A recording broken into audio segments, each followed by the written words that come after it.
see me with it.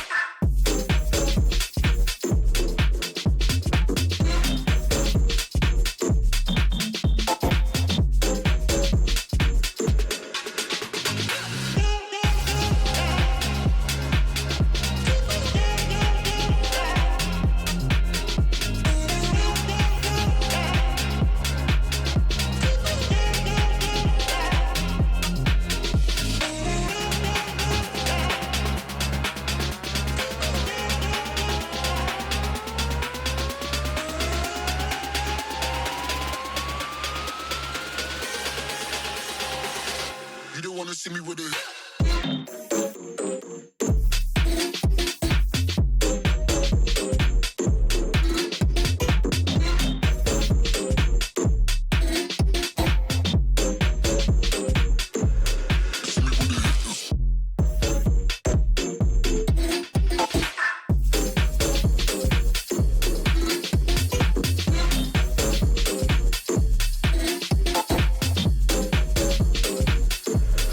See me with it.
Enter into a new dimension of creation.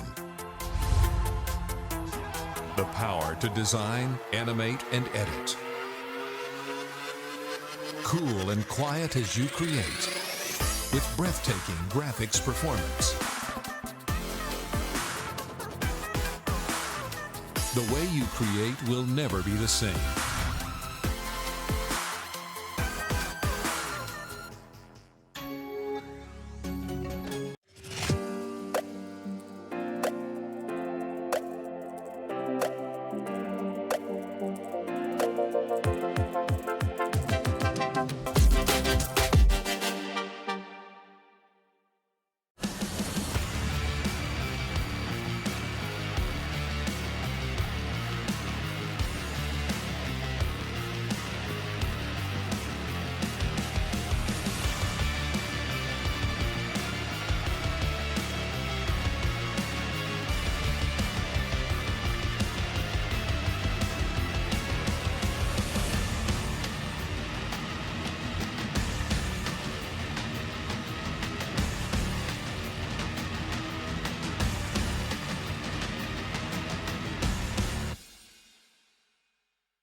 Alrighty, ladies and gentlemen, welcome to Women's League Season 4, Week 5, presented to you by XP Esports.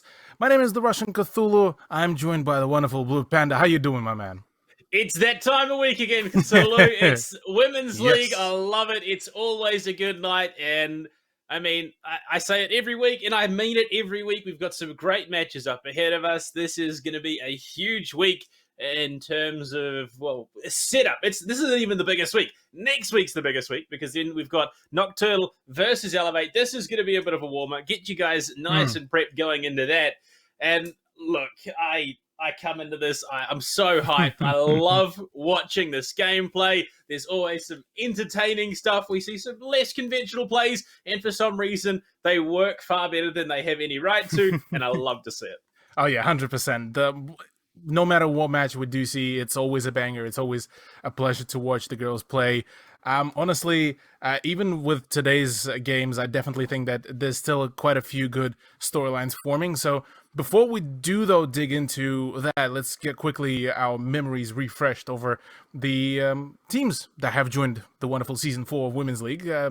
We did get all 8 slots filled out. That is Renz, Calypso, Nutty Gaming, Nocturnal, Grumpy Grapes, Elevate, 71st Recon, and Phoenix joining us for the season. And honestly, all of those teams, whether they took a break for one season, whether they're returning from Season 3, they have seen quite a substantial upgrade in their performance, in the way how they approach some of the plays.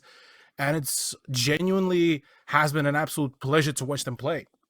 Yeah, look, these girls come into the competition. They are just absolutely insane when it comes to the mechanical side of things. Some of them are a bit newer to comps. The strategy is something that they need to work on, but week in, week out, there are improvements that can be seen. It doesn't always, end up being a winning result, unfortunately, but you can see those market improvements coming into it. And each one of these teams has proved that they're very, very capable of setting themselves in here. And the overall league format, pretty simple. We start with 8 teams. We go through the group stage 7 weeks. They all get to play each other. And then the top 4 teams move on to the semifinals.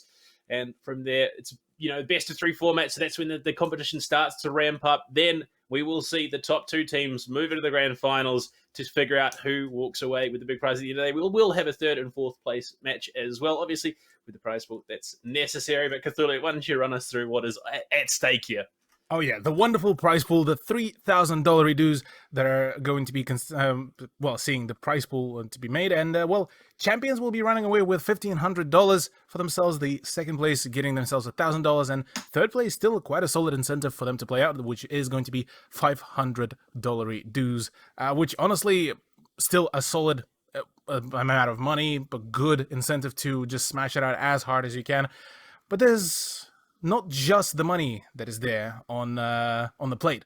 There's also the wonderful MVP prize that has been presented by our wonderful friends over at the ZQ Racing that will be awarding an MVP prize to one lucky player at the conclusion of the season. And look, it's always a pleasure having them on board. They're yet another season joining us here at XP Esports. And honestly, it's always quite a good intrigue to see who's going to be the MVP who will be granted this prize as well. Yeah, look, everyone knows the advantage that a gaming chair gives you when Yes. it comes to playing in a casual lobby. It's the difference between bottom fragging and getting called a cheater. That is the difference that one of these chairs makes, and especially in a competitive environment, it's the difference between an office chair and a gaming chair is about 3 or 4 kills. So all these girls are gunning it out, trying to secure themselves this prize. Honestly, I'd love one of these. Yes.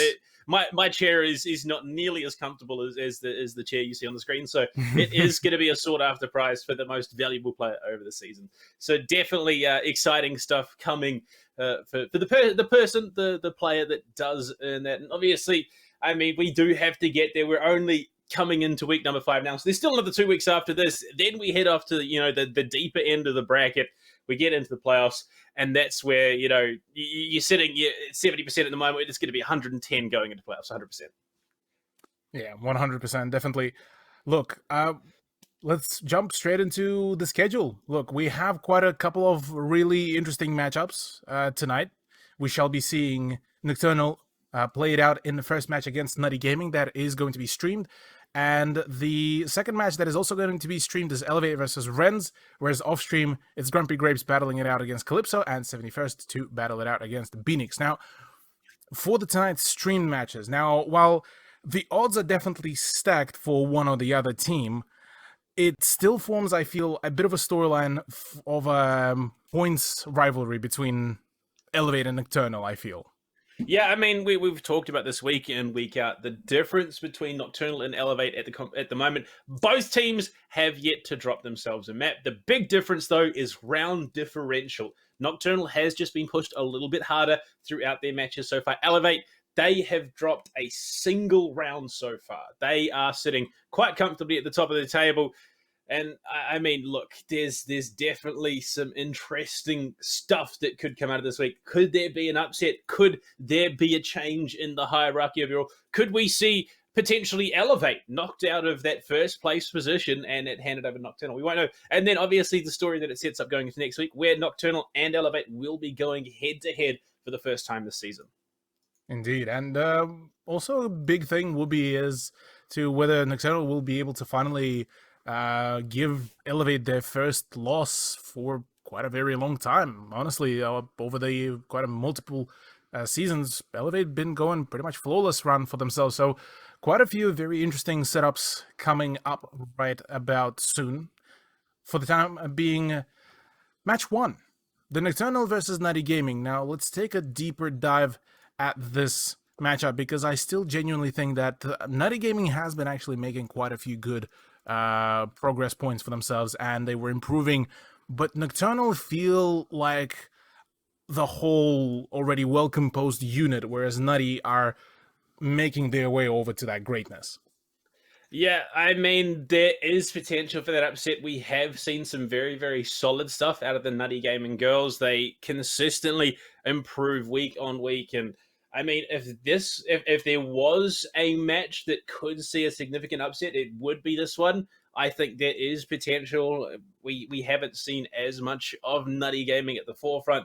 We know what's going on with Nocturnal. They have some very, very solid players, especially in the form of Crystal and Lee, who can find those big, big frags when the team needs it. So I think there is a very real chance that we see an upset tonight. 100%. Now, let's have a look at the rosters as well. It is going to be Nutty Gaming first coming up. Fallen, Dev's Not Ellie, Crystal, Lee, and Mardina coming around with Shivbon as the sub player, and 2 wonderful coaches, that is Salty and KJ Assassin. Now, the roster, like I mentioned before, has been definitely improving quite well. KJ and Salty definitely been putting in quite some time and getting the players up and running for themselves and just making sure that they are on the same position.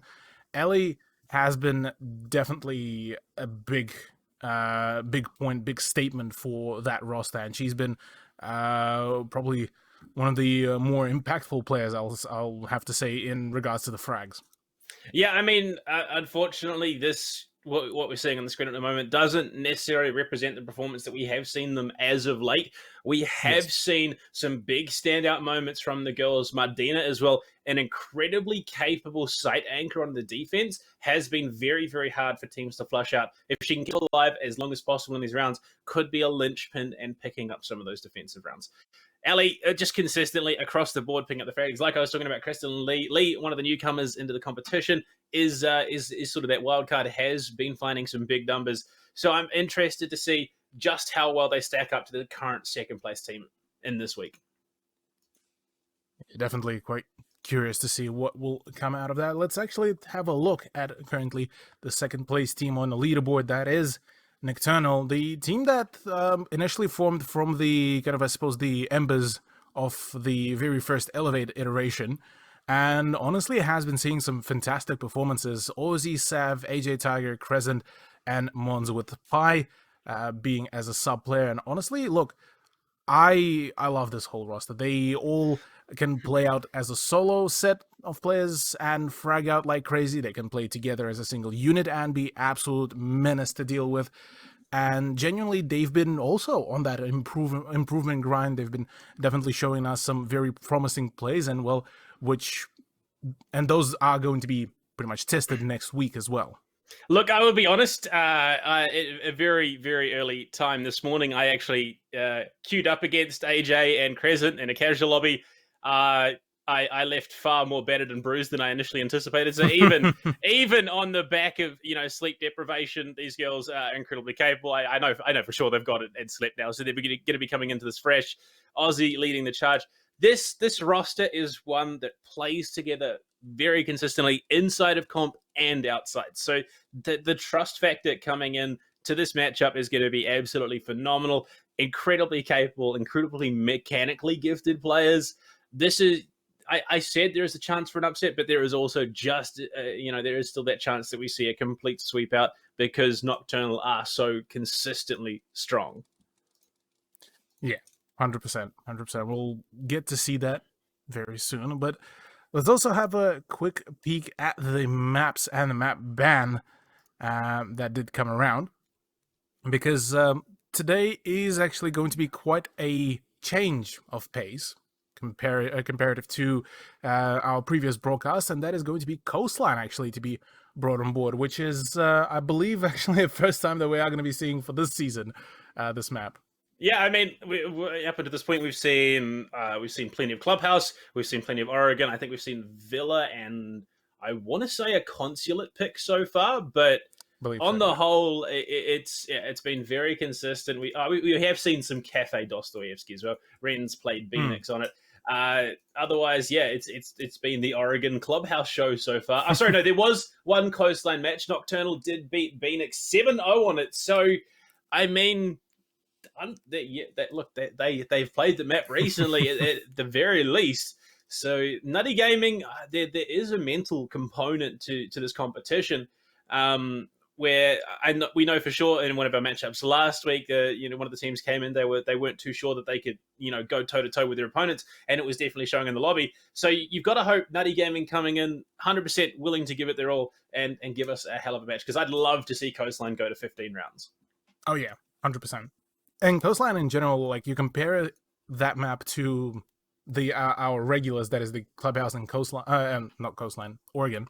And Coastline actually plays out way more fast-paced, I'll have to say. It definitely has a little bit more linearity to it, whereas with Oregon, you could go for some like very funky angles here and there. Coastline, pretty straightforward. You make the entrance into the building, you take control of either the main stairs or the Cool Vibe stairs, you push in through there, take control, say if it's second floor defense, take control of the VIP, take control of the luggage, and then you go for the push from onwards. So quite a very mechanically centered map, I'll have to say.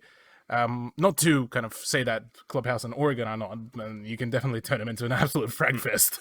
Well, it's the difference. So you're shifting away from a traditionally strategic style of play.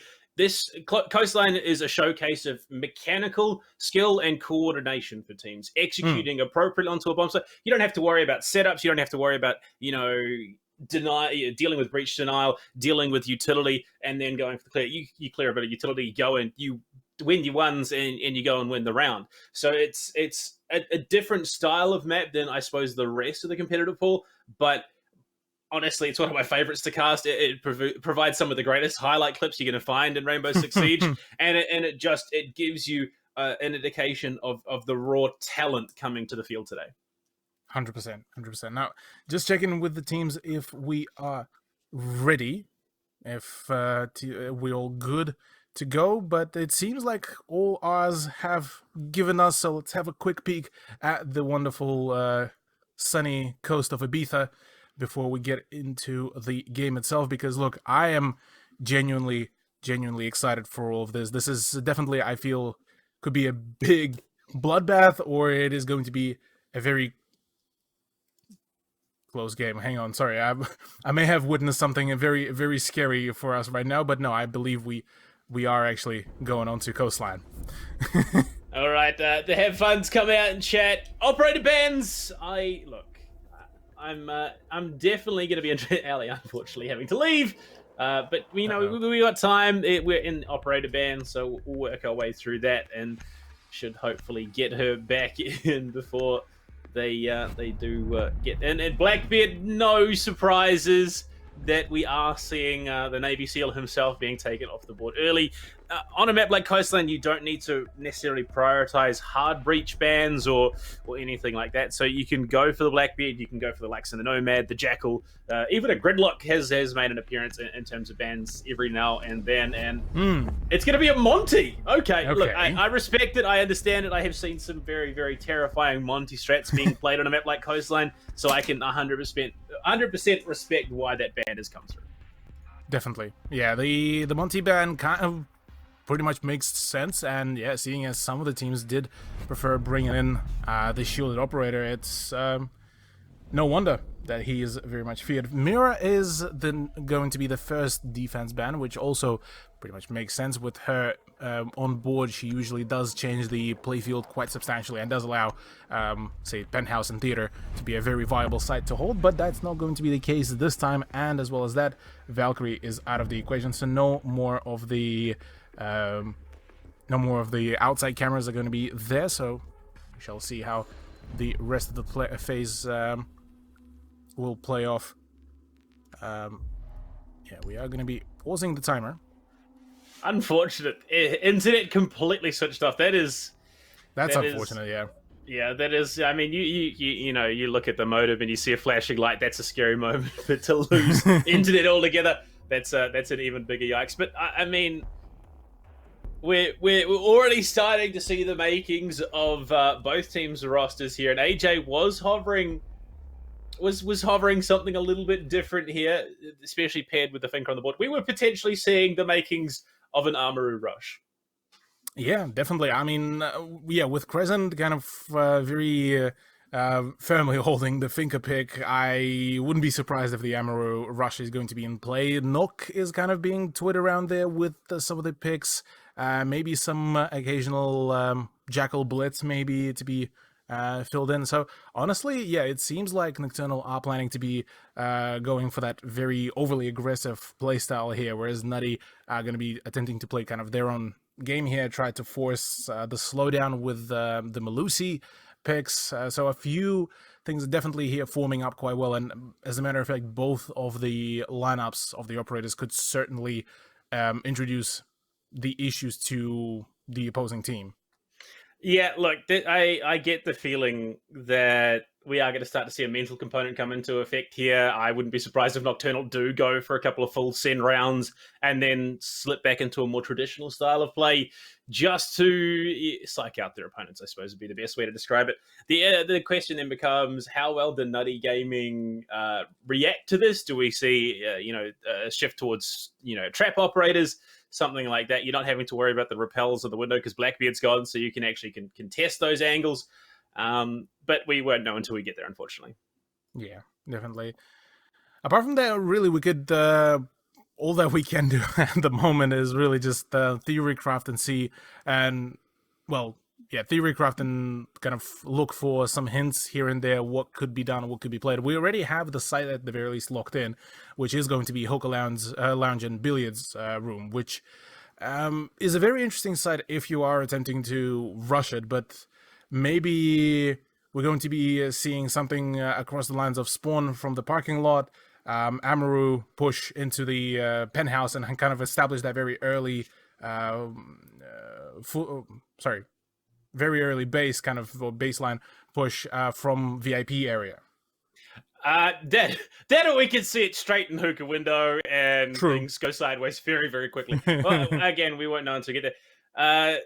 Look, I'm down for the Finker strat. I'm happy to see a Finker Armorer come out off the rip. So look, I think we are going to see Nocturnal just play their very aggressive style of play and just go for some very, very aggressive full send strategies to try and I mean it's just going to be batting away at the mental armor of Nutty Gaming, so to speak. So if they can hold off just a little bit and deny that the early spin that will be coming their way from Nocturnal, they can slow things down and look to play at their own pace.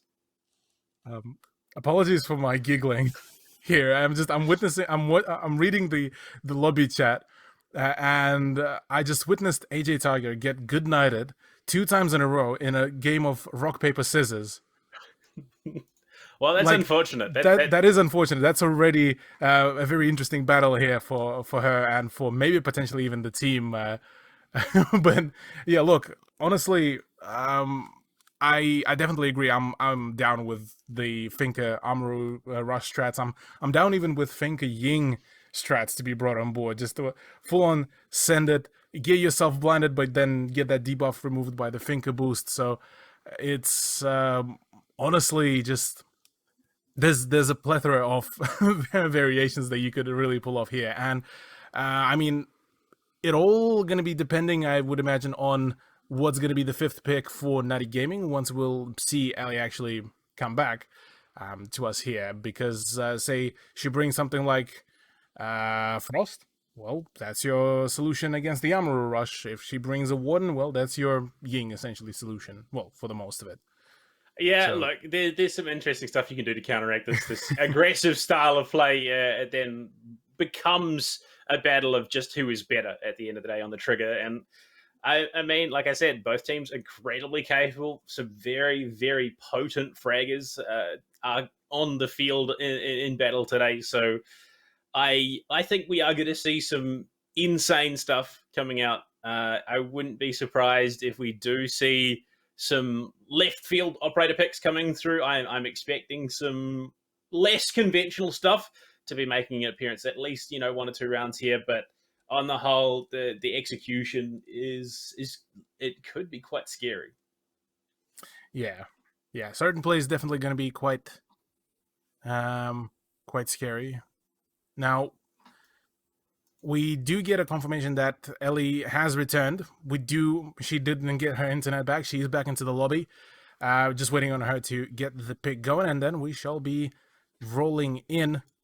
But yeah, look, I'm excited for this. Hopefully ping won't be the pain, and just going to check with the teams if they are quite ready and prepared, and we'll be on our merry way out here. Yeah, make sure AJ is okay after that big L that she was handed. Obviously, losing that way that she did could cost her in terms of the mental. Yeah, looking at the attacking lineup, you've got a Finker and Amaru. Oh no! Oh boy! Okay, that's a little bit more streamlined. Okay, I was excited and then I was let down. I'm definitely gonna have to be backing Nutty Gaming for this one. My disappointment is immeasurable, and my day has been ruined. Exactly. There will be words in Discord later, and all of them will be pain. But as we are going to be getting into it, yeah, look, unfortunately there are certain things that we were promised. Something before we did go live, though. Cthulhu Aussie Princess did promise us there would be some donuts involved. She couldn't confirm whether it would be hers or someone else's, but she did make some big claims today. Yeah, definitely some claims have been made. There was a promise of potentially a glazed even donut, to be in play. Maybe some coffee and cream. We'll have to see which one is going to be the actual taste of it. But some of these setups already, looking at them, it seems like actually Neta Gaming might be opting into a very kind of turtle strat, seeing as, well, not anymore, as they were initially attempting to reinforce this aquarium wall, which would have made sense to just absolutely funnel the offense through certain choke points, but it seems that right now that's not the case, and we are actually going to be seeing a roam from Fallen Prestige, a solo one nonetheless, to be coming into play. At the moment, Ellie's doing some work in terms of deterrent, droning, coming in pool entrance. No surprise that this is going to be the primary entry for AJ and Sav. You go in, you get control from below, you pressure onto Cool Vibes, you start taking big chunks of the building early on, and it makes it that much harder to hold. You've also got Krez watching from the roof, controlling and locking down courtyard through luggage. There are a number of different positions which are now going to be harder to contest. It's a spread setup. Obviously, Nocturnal, they are not quite in a position to play off of each other, but this coverage also gives them extra information when they go for that side execute. 100%. Now, already we do have our first track and identification. English is definitely not the strongest suit it seems so far. But at the very least, there is a known position of the Mozzie, as well as that Fallen Prestige is now out of the equation after attempting to flank through the CCTV room. Did not, unfortunately, find any success, but instead it's Mardina that is actually firing back some fire and firing some heat. And actually, Sav, in an attempt to get some sort of a grenade kill, won't be actually successful. She does drop down quite substantially on her HP, and right now, for an Nocturnal push, this is not looking particularly too swell. That is a very ambitious C4, oh my. It's just like the UPS man at the window. Package incoming, and unfortunately, Krez was not in a position to pick it up. But now, sorry, Nocturnal with a minute left to play, they're getting themselves in position. It's 4-4, so they could still make this work. Sev, with the upside down repel of a quarter health. This is not a position you see in an Iana very often, but she's going for, can't quite confirm the kill onto Crystal there. Although Crystal, having used that Nitro Cell, is going to be slightly less effective. Crescent will finish it off in the end, playing that Billiards double window. Ellie to go down as well is a bit unfortunate. Mons going to find that one. Mardina, that big anchor player for the team, still holding tight. Top Cool Vibes could be the level head that they need to bring this one back. Do they have any idea? Aussie is going for the plant. Smoke is there. Could shut it down if it's in the right place. There we go. It's going to be Lee to find the kill with the toxic canister. Mons has to try. With the stim boost, they could make it work, especially with Krez holding the angle. This is a tenuous spot for Nocturnal. Oh, there we go. Good night, Lee, through the bar. And the diffuser down. It's all on Mardina. Can she pull it back? Yeah, right now she's, at the very least, she's on full HP. There's the third boost as well that comes around. Right now Mardina is actually playing around the bar area, but gets hunted down by Mons at the end. And, well, that's the first round to actually go into the hands of Nocturnal with what initially looked like a little bit of a withdrawn play, a little bit of a issue here and there, but managed to make it work really well. And gotta say that pre-fire through the bar side to get rid of a smoke somewhat early on whilst the plant was going down was definitely a good way to play it out. Yeah, look, hey, it's an LMG. Just hold mouse one, point it at the target, it's gonna hit something. And that's exactly what happens. Crescent playing that double window, just a huge amount of control, given the toxic canisters just weren't enough, unfortunately, to completely stop the plant from going down.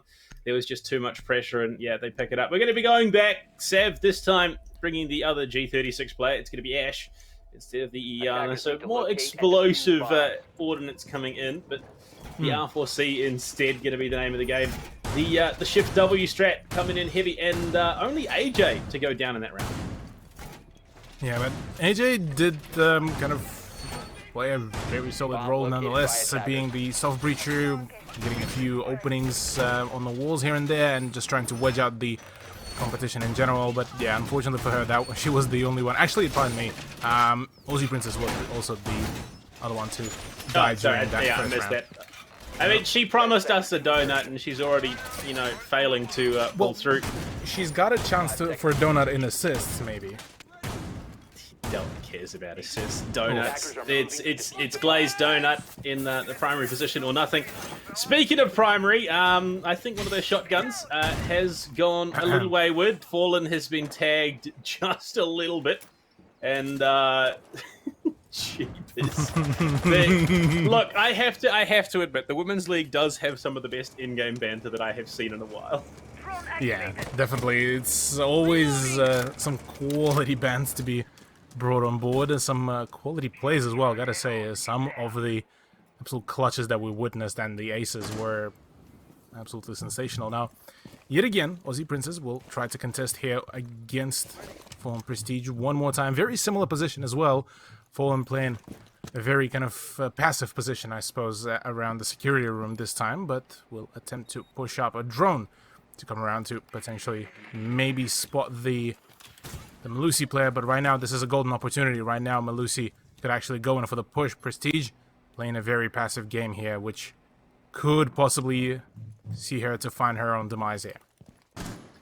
Well, it's about Fallen just giving away the positioning there with the shots, and Aussie smells blood in the water, but the wrong way. Martino does go down, so AJ will pick herself up a frag here.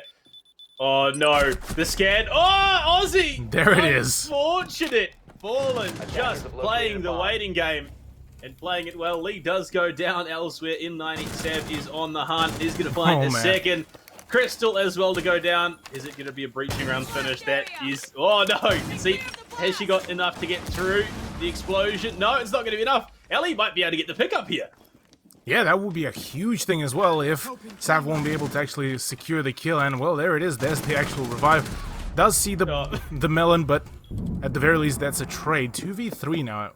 Definitely a much closer round, but still a minute to go, so plenty of ways for Nocturnal to make rotations, because it seems so far that all three players are quite disconnected from one another.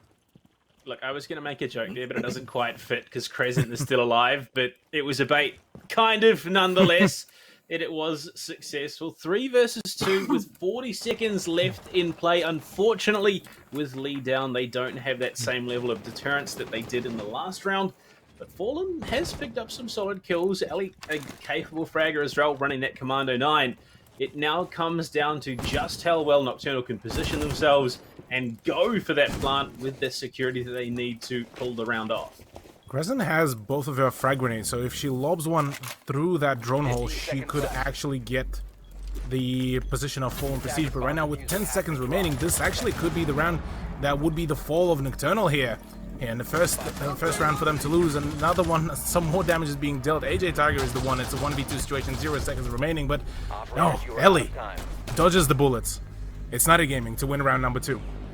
That is the power of the Mozzie. He is so small that it is hard to hit the target sometimes. And he's able to bait the clock and play it that way. So a time win. Playing the clock, the 6th defender, very, very well. Ellie, yeah, unfortunately, Fallen did go down because I don't know whether it was she was confident that she'd picked up the kill or she just unaimed at the worst possible time. But either way, yeah, it was a bit of a unfortunate situation for a teammate. But they still get it. They played the time and the clock very, very well. 100%, yeah. The play for time was there. I would definitely say maybe a little bit of a misplay from Nocturnal as well, seeing as they had a few opportunities here and there, but they didn't play off them to the full potential. But nonetheless, not to discredit Nutty Gaming, they did a fantastic job at just slowing down the push, drawing the time everywhere, and the fact that Fallen Prestige early on into the round actually was able to get the frag onto Aussie Princess did solidify the fact that for Nocturnal, they were absolutely unsure whether ground floor was clear, whether the defender rotated over back to the side, and that continuous uncertainty, I would imagine, played quite well into the situation. And they do pull it out, and, well, hey, it's a round of the board. It is another blow to the overall standings. Even if Nocturnal do win this match, that is a bigger gap in, the round differential, and we will have to see how Elevate does play later on in this evening as to how significant that round differential is going to be at the end. But that's damage. That really is damage to the overall standings, and that's unfortunate. That's going to be weighing on Nocturnal a bit here. Yeah, it feels like Nutty have a very good chance here, if not for the points, play for an upset here. And certainly Elevate would be quite pleased. Even with every round that Nocturnal would lose, that would mean that pretty much for Elevate, the round differential is certainly going to be there. And no matter, even if some things will be drawn out, if certain things will still result in the very same scoreline, this would still be a very solid ground for them to hold. Well, drones coming in, pings going out. It is going to be a bunker hold here for the kitchen. You hold upstairs, you hunker down, and oh my lord, Aussie Princess just removed from that rappel outside top right window. Ellie in trouble, going to be tagged up as the swing does come in the way of Sav with that R4C. Not going to find the frag, so Ellie will be alive to be a nuisance later on into this round. But already, I mean, a minute 20 burn. The damage being done, Aussie Princess off the board early. That's a phenomenal start to this round for Nutty Gaming. 100%, and there's still plenty of pressure to actually be done here throughout the whole top floor. Right now, Fallen Prestige's position is droned out perfectly, so Crescent might actually go for a few shots to the foot. Sees the toes, there it is, there's the down, an absolutely nutty spot to really play off, and well, that's that frag. That's a refrag 4v4 with a minute and 10 remaining. AJ Tiger pushes it in further in favor of Nocturnal. AJ is on the hunt. Here's something, some cue that makes her think there is someone upstairs. It is, I believe that was Mons. I believe that was her teammate. So I think she may have just debated herself a little bit here. But Mons, you look at the control being established over Kitchen. Crystal having to reposition is spotted by the drone. Crescent finds Lee. AJ finds Crystal, eventually getting herself down there. And Nocturnal, they bounce it back after round number 2 in a pretty significant way at that. Just big frags being found all over, despite losing the Jackal early. Yeah, a few misplays here and there were certainly in place for Nutty Gaming, and Nocturnal were pretty much all there and keen and ready to essentially take advantage of those mistakes. And we're able to do it really well, yeah. AJ Tiger just being absolutely just the head huntress here, hunting for all those kills, just making sure that not a single defender will escape the ultimate demise. And, well, Blue Bar and Sunrise will be now the next choice for the defense. Interestingly enough, not much of a change in the roster lineup for the operators, whereas from Nocturnal we're seeing a continuous kind of change, adaptation, decision to bring in some of the newer operators, like Gridlock, a Twitch introduction. Definitely shows that the Nocturnal roster is quite well prepared overall. They are very flexible in their roles and their operator choices, whereas for Nutty Gaming they're still kind of maybe trying to force the certain operator setups, which I can also respect, seeing as it's definitely way better to have one set good operator that you absolutely just know every nook and cranny of all their skill set, rather than being kind of the jack of all trades, I would imagine. So, like you and Capcan, yeah? Pretty much, yes. I'm a one-trick pony with a Capcan. Look, yeah, it's one of those things. The comfortability, it becomes, you know, all of a sudden you're playing something that you don't have to think about. You can just take the game as it comes. You react instinctually because you just have everything that down-packed. AJ almost finding some real damage to the door, but unfortunately I think shooting at the wrong wall. If she'd gone to the farther panel, I think she would have picked up a kill there onto Mardino, who was late reinforcing. So unfortunately, just not quite the information needed. That's the power of this Mute Mozzie combo. That's the name of the game in Rainbow Six Siege. If you can deny information, you deny potential opportunities for your opponents, and if they don't find those opportunities, it makes it that much harder to win. And Nutty Gaming, I think, lucky to escape there. Fallen again upstairs on the roam. Has had an interesting time. Sav, they are staring down the same angle. Little do they know, this F2 is an absolute whip of a gun. And Sav, I mean, we've seen a couple of players in the Women's League who are phenomenally capable with this gun, and just the sheer amount of damage it can do when in the right hands. A bomb has been Look located. at it, interesting setup. The moment Nocturnal run into an issue where they can't find any of the early frags, almost all 5 of them are on the drones. They continuously trying to search for the information, call it out, and what Nutty are doing here is just hiding from the drones, not allowing that information flow to continue and poking back at their opposition, which is a huge thing to really do, because I mean already half a round has been drained, not a single frag achieved, and for Nocturnal this means panic, chaos, and just general uncertainty as to, well, what do we do? Yeah, that's when things start to get a bit tenuous. You start to make those big errors, the mistakes that can cost you the rounds, and I think Nutty can sense this, just the trigger hasn't been pulled. AJ will find the kill onto Crystal, but that's one frag. That is a single element to this defensive setup. Mardina will find the return onto Mon. Sledge going down. That L8 is such a great gun for these late round situations, and not having that means it's going to be a little bit harder to go for this execute. Crescent main lobby, Sav to go down as she swung into Sun. It's Def's not Ellie.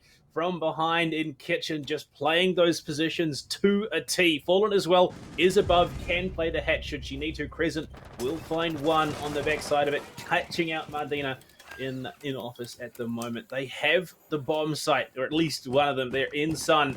The question is now, can they get the diffuser in and get it down? There is oversight. There is positions to contest. Swinging in, Lee to go down. AJ finds that opening. Crescent finds definitely not Ellie. And it's all on Fallen, who was above, is far away from the bomb site for now. This is going to be a hard retake. 100%. 1v3 situation is going to be quite a rough one, given the fact that so many track stingers are all over the place. And, well, Fallen Prestige actually manages to get ourselves a little bit of a pathway. But right now, all those things... Oh, perfect shot onto Crescent. Makes it a 1v2, but right now, vertical angles are going to be the only really real weapon here for her to play around. AJ Tiger already has her sights trained right onto that hatch. Same goes for Aussie Princess. She's ready to cut off the rotation, and with 15 seconds remaining, not much time left before she has still that window of opportunity to defuse. Another angle is opened up. AJ Tiger is all there and ready, and right now it is all just about to be all over the Red Rover. There it is. Round number 4 to go to the hands of Nocturnal. Nocturnal, they've picked up 3 at the very least in their attacking half, which is pretty much the standard. That is what you're expecting minimum for an attacking half on Coastline, which means that, you know, if Nutty can gaming, if they can get 2 more, even 1 more round under the belt for their defensive half, they could pull it out as they go into the switch.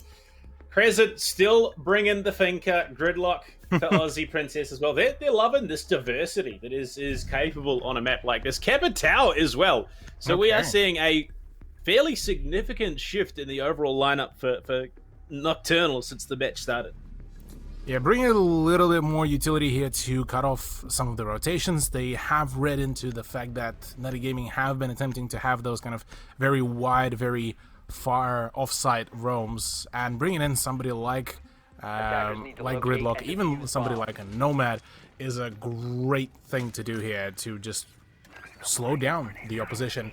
The addition of Capitao, though, has me a little bit curious, seeing as they were able to manage pretty well without him, but the decision to bring him here for this very side, for the Hookah Lounge and Billiards, is certainly a good thing, seeing as, well, 2 immediate smokes. You can use the fire bolts as well to deny some of the rotations before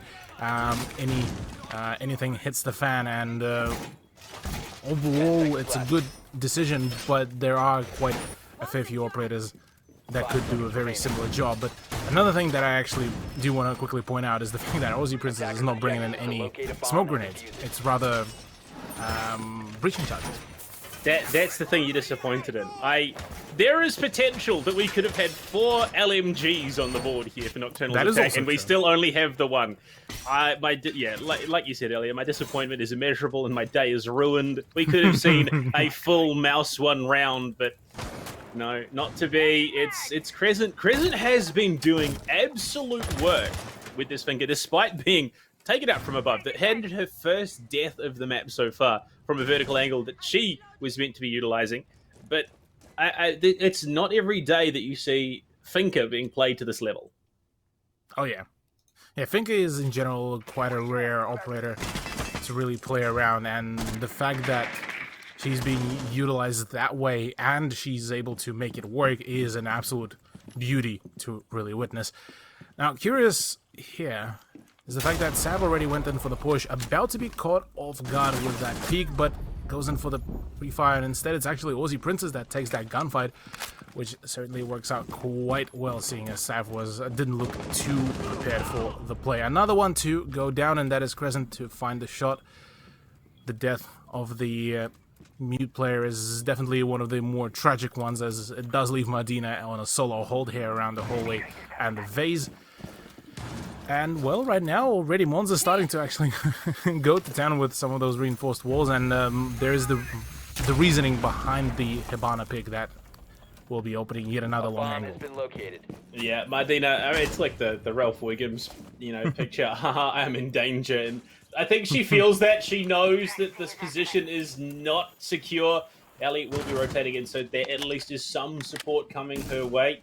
4 versus 3, this is entirely doable for Nutty Gaming. They don't have the position to go for it and actually execute onto the site just yet. Sab swings will be found. Big kill there from the Commando 9 of Ellie. Not unaiming this time, will confirm. Just making sure the job is definitely done here. Aussie Princess low means that that health stim is not the greatest of assets right now, especially given that it has worn off. 3 versus 3 all of a sudden. This is looking far more comfortable for Nutty Gaming than it is for Nocturne. Crescent right now needs to push up to the VIP and see if she can maybe frag out the Smoke's position, because this is going to be a very potent one, seeing as she has the position here. Seems that, but not maybe yet. The angle is being held, so Mons at the very least will be able to cut off some rotation here, but right now the flank from behind by Ellie is going to be a huge one. The gas grenade does come out, Aussie Princess gets downed as well, and the time is starting to run low. Mons pushes in, 5 seconds remaining, needs to find 2 more frags, finds another one. Ellie is the last player standing, but Ellie is playing a very, well, somewhat careful job. Nearly misses it out. Oh my lord. The time, again, just working out in favor, but that was close. It's this is interesting. I'm really enjoying this one. I'm loving seeing Crescent bring the Finker and utilize it. The stims, they're lasting until post-plant situations. She's not going all in off the bat looking for those frags. I can remember the last time I saw a Finker played in competitive. It was on Cafe. It was brought because Buck was banned, and it was the Sega. That's what that was the play. They didn't have a Buck, so they said, you know what, we've got another shotgun we can use. And it was just a full send up. White Stairs found 3 frags and they won the round. So I think this is a much more conventional play. And speaking of conventional, Aussie's going to switch off, go for the Ash. This is much more in line with, your go-to setup for operators for an attack here. And I think this is the point where they say they want the 4-2 half. It's double bars. They want to just, they've got the hold. They want to tighten that noose and make sure that the half goes their way. 100%, yeah, they have all the needed utility. I'm still a little bit questioning the decision by AJ, although those reinforced walls do look mighty yummy here to be breached, so a few angles to be opened up by the attack. But yeah, overall, I definitely dig the change by the Nocturnal, bringing in the Ash, bringing in all that soft breach, all of those grenades as well.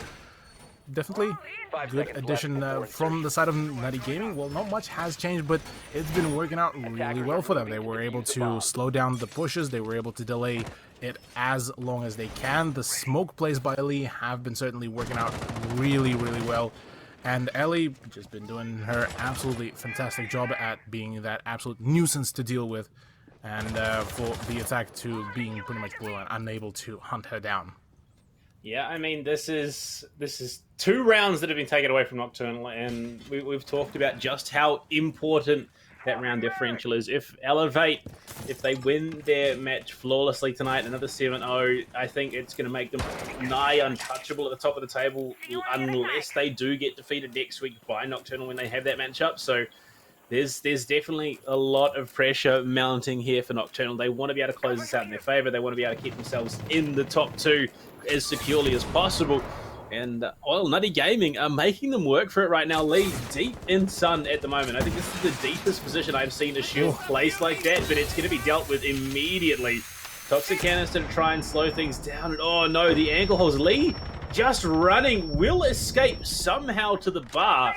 That is an unfortunate misplay and a missed opportunity there for Nocturnal. Located by attackers. Yeah, with already the whole utility of Zofia now being completely extinguished, this is going to be a bit of an issue to deal with, although there's still quite a few breaching charges remaining I believe, in the hands of AJ Tiger. That is right. 6 more charges.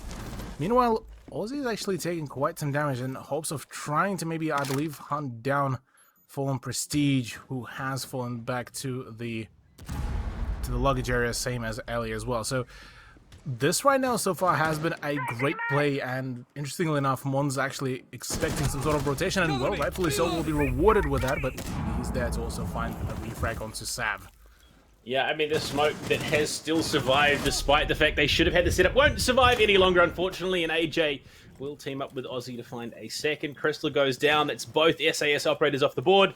Now it's in the hands of Mardina and Ellie. They are both stuck in office, so they will have to rotate through. One through into blue. Crescent, has spotted the back of Mardina. Spray is good. Finds the kill. And now Ellie, trapped alone in blue, is about to be swung on any moment. Mons finds the angle through courtyard. And that will be a 4-2 half picked up by Nocturnal in quite a convincing manner.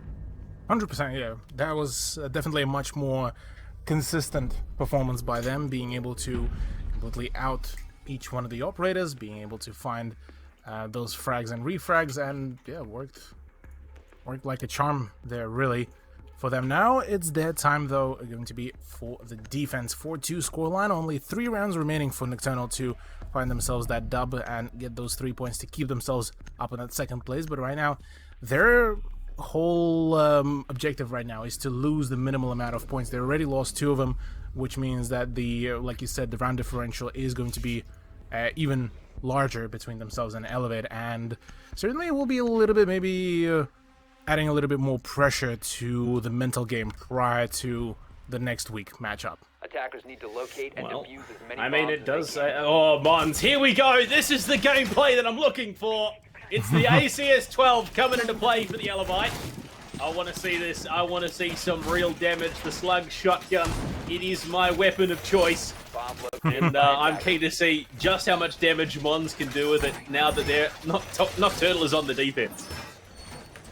Yeah, the ACS-12 is definitely a very interesting gun that you've been quite being fond of as of recently, and well, for right reasons. The gun is an absolute laser beam of death, plus especially on Maestro with the 2x scope, it's pretty much 5 seconds to a go. weapon of mass destruction, especially on spawn. Look, it's not just a gun, it's a portable Panzer. You just, the thing is an absolute unit. I love it. I love to see it in play.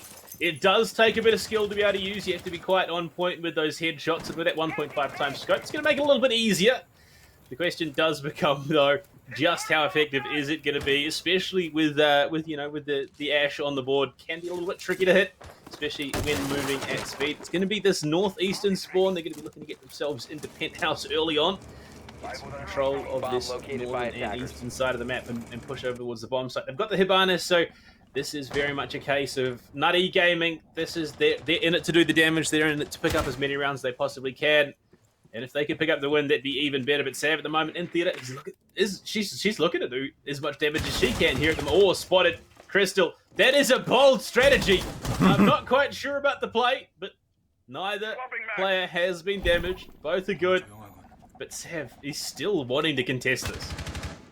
Yeah, already another player that dropped in, that is Ellie, as Ash is there to hunt the Vigil down, but right now only able to only get stuck and take some damage, but instead decides to fire the Prisma. And right now Sav is still holding her position. She just doesn't care really at all, contesting it with 3 different people, and finally forced out of that spot thanks to the firebolt. So right now this is looking pretty solid for Nocturnal to just keep on draining time. Mons still playing on the cool vibe stairs, playing relatively passive. That position through the drone hole could actually potentially find her some few shots at the toes of the Ash, but apart from that, really, Sav is just making a rotation back to the side, and at the very least, she's been firmly pushed out of the theater position. There are a few things more demoralizing than getting destroyed through a drone hole, and finding out that it was an ACS-12 that was the one to do it is even more demoralizing. So hopefully Ellie never has to deal with that. I've made a few people rage quit the game after doing it myself, so hopefully she doesn't have to experience that. Crystal with a big swing onto Crystal. 90 will find that big frag. It does mean that the women count is in the favor of Nocturnal quite solidly. Aussie on the bandit. Ellie just waiting, saying, please, suing me, give me the opportunity and I will take you out. But no, the patience. Crescent not going to give an inch. Knows that they have the advantage. Isn't going to force it, but AJ swings in from behind. Like, oh, there we go. I missed it. That is truly heartbreaking. At least we will get it. The kill cam. Oh, okay. Okay. I've got a teammate holding both angles, but I'm going to swing this one myself. All right. Okay. Well, she gets rewarded for that and gets herself a nice frag at the end, although not the spawn peak that probably you would have expected, Panda, but look. I would have dreamed for, but no. Lee with a trash talk as well. It's so bad I ran straight. Oh my. Serpentine. Serpentine is always the play.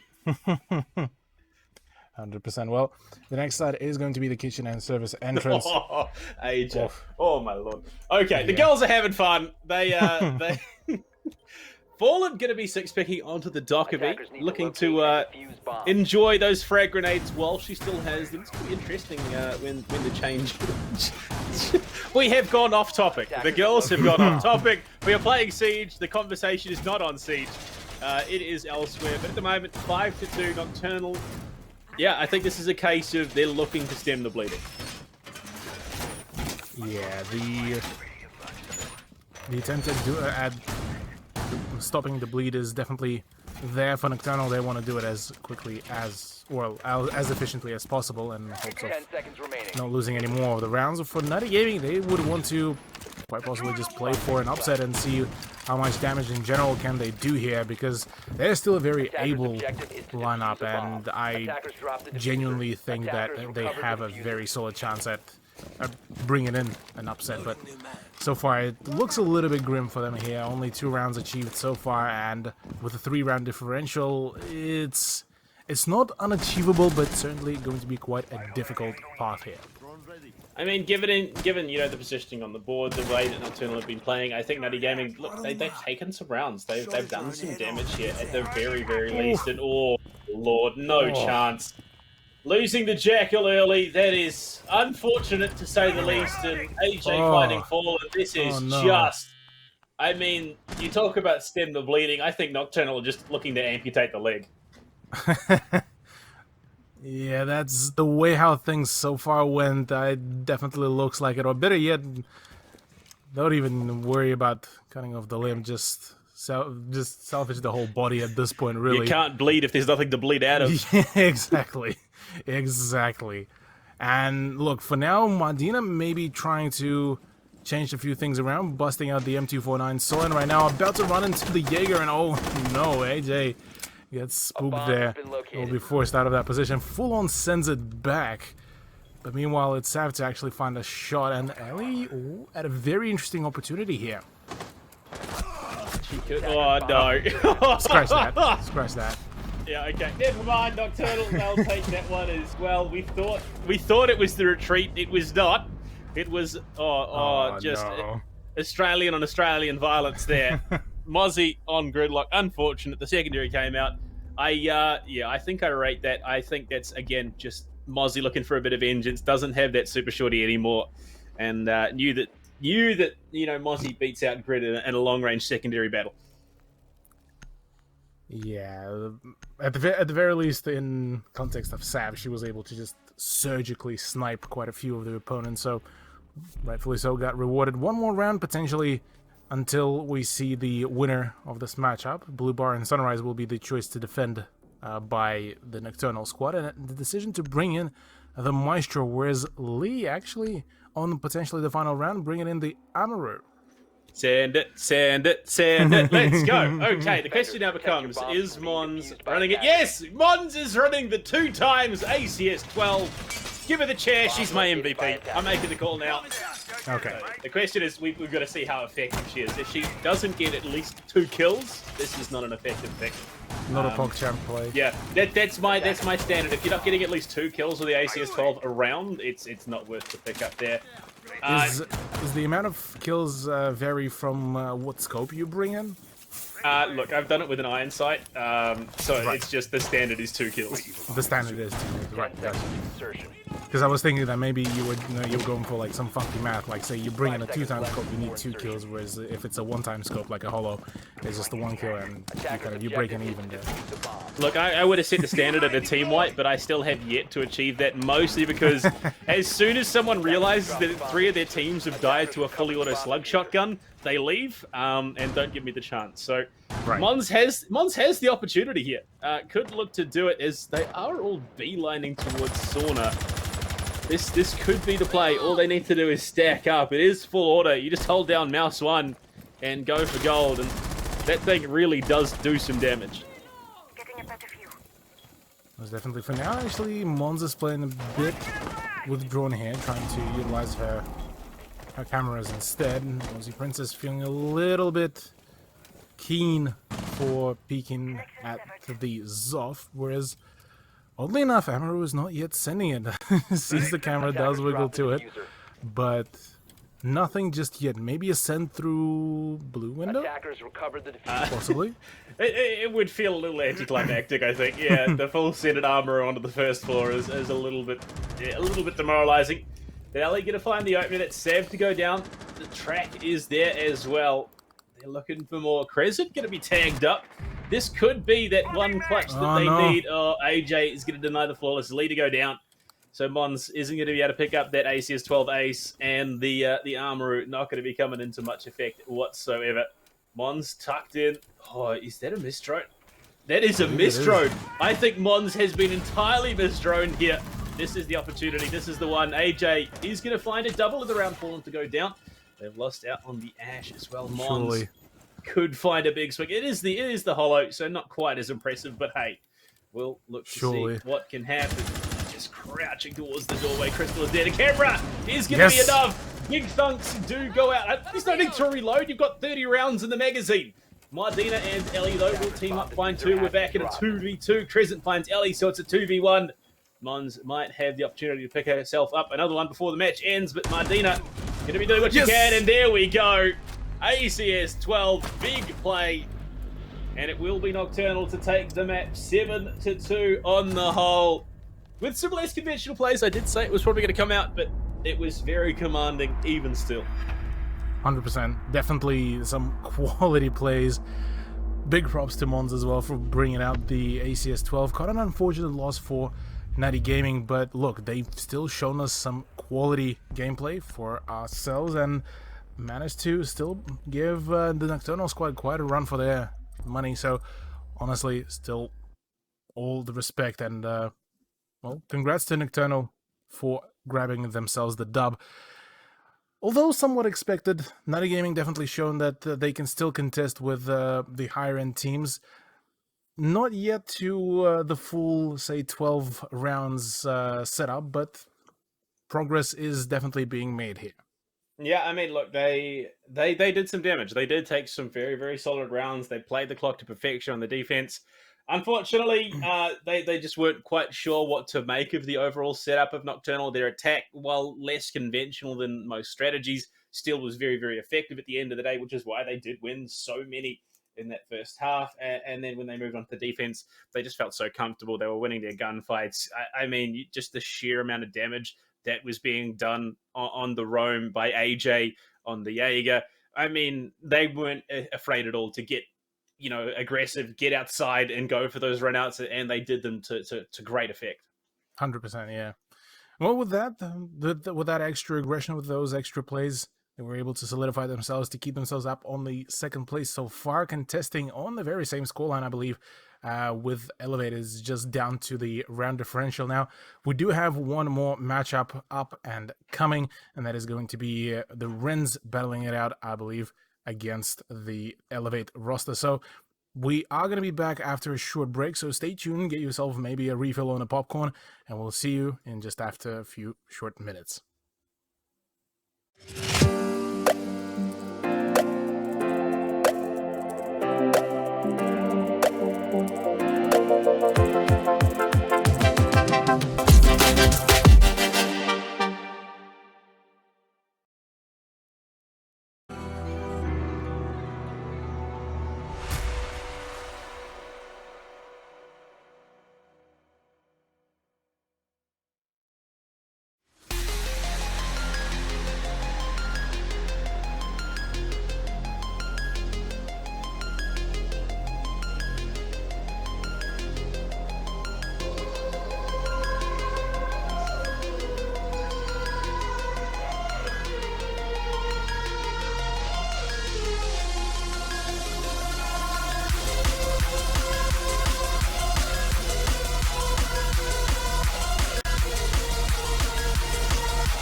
Can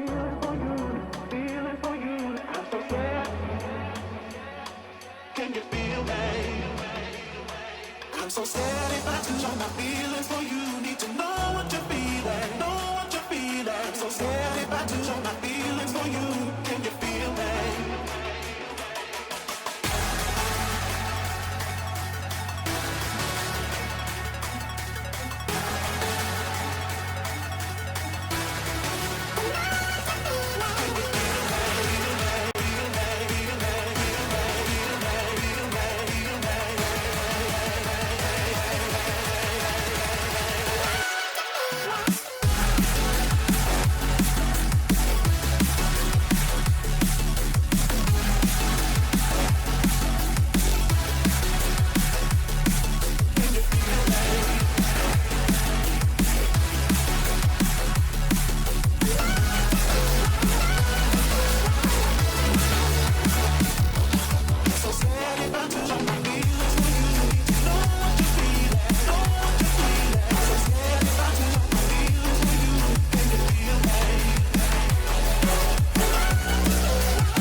Can you feel me?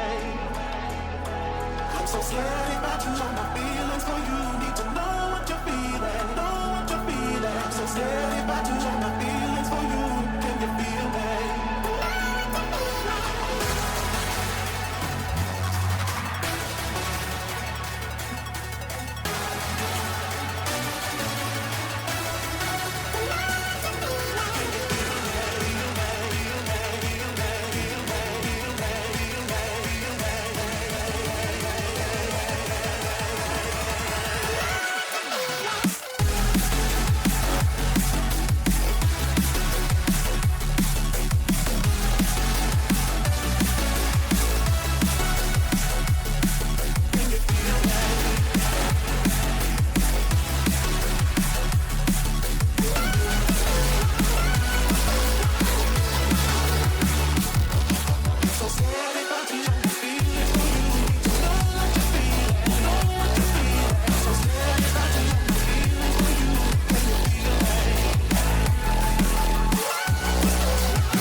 Can you feel me?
Alrighty, ladies and gentlemen, welcome back to the Week 5 of Women's League Season 4. Cthulhu and Blue Panda back on the microphone. And Panda, we've so far seen quite a dominating performance from Nocturnal last matchup. They did finish in a 7-2 scoreline. Any kind of thoughts now that you got to kind of process most of this match whilst we were on the break? Yeah, there's one thing that I can say for certain. I will say I will scream it from the rooftops. The biscuit tin always wins. The ACS 12 was the deciding factor there. That is what pushed it over the edge for Nocturnal.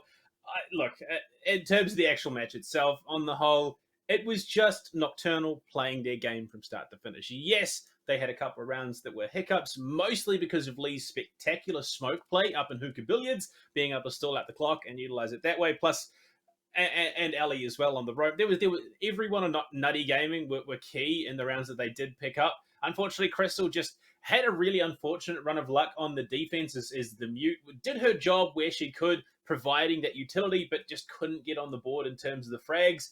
But yeah, you look at the numbers being put up here. AJ Tiger, 14, 1, and 3. So every kill that she took part in, there was 5 kills that she was a part of for every death that she had. So big numbers on the whole.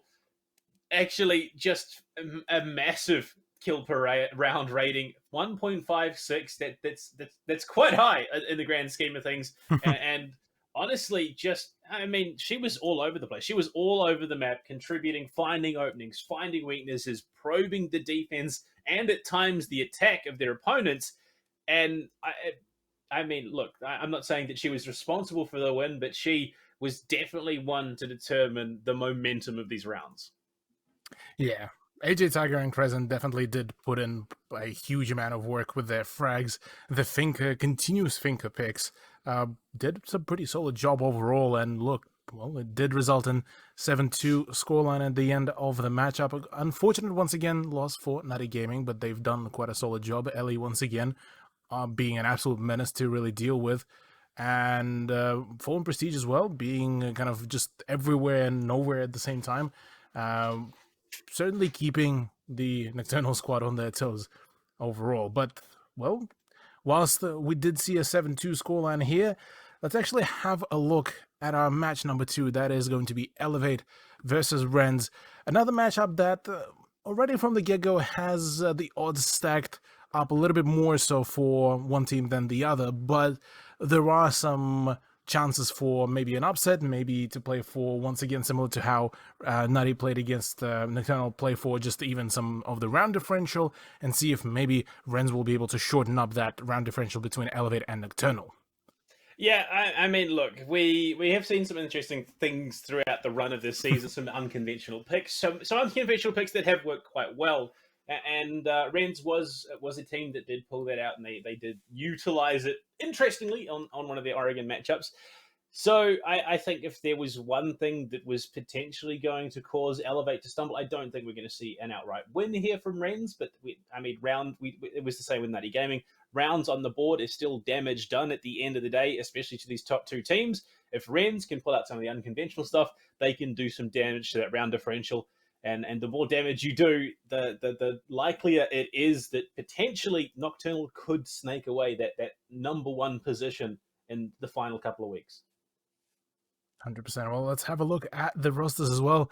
Get ourselves once again familiarized with the players that will be performing today for Elevate. It is Quatari, Bot, Chloe, Crips, T, and Soy, with Katsopolis and Minxie being the sub players and Baked Beans as the coach. Overall, a very well set up team. And look, not much to be said apart from the fact that, well, the roster has been one of the champion rosters for quite a while, and it shows the team is very well prepared. And even in the stats department, you could definitely see some very standout performances. Yeah, on the whole, this roster is just champion material. They really are. There's a reason they're the defending champs. There's a reason that a lot of these names are feared in ranked and every single lobby you could conceive of. Crips as well has recently played through the OCL qualifiers. They went quite far in the back. Unfortunately, they didn't quite make it far enough to qualify for the OCL. but she had some big moments throughout the run of that. Massive clutch in one of the earlier matches for the team. Soy and Cortari as well are just phenomenal players in their own right. Bot coming in is a standard of the Women's League competition. These names are they're almost legacy names in the Women's League. It's still early days. Obviously, we've still got years to go before legacy start to become a thing. But I mean, these names are the standard for what a great team is. 100%. Yeah, this is the roster that has been doing pretty solid overall. Now let's have a look at their challenges for today. That is the Ren's roster. The roster that I've seen a few changes throughout some of the seasons, but still keeping the same kind of the spirit, the fighting spirit. It's Angry Wolf as Brunek, Sporky, and Burnabear. 2 new additions this season, as in Sporky, but overall definitely a solid addition. With that said as well, Burnabear, an absolutely sensational fragger, and Brunek and Angry Wolf filling up the rest of the 2 positions remaining. Also very solid players, very capable, and certainly with some extra work on some of the performances, definitely could contest for that top position as well. Yeah, and you've got Az rounding out the roster there. Phenomenal, the Twitch phenom herself. She is an absolute beast.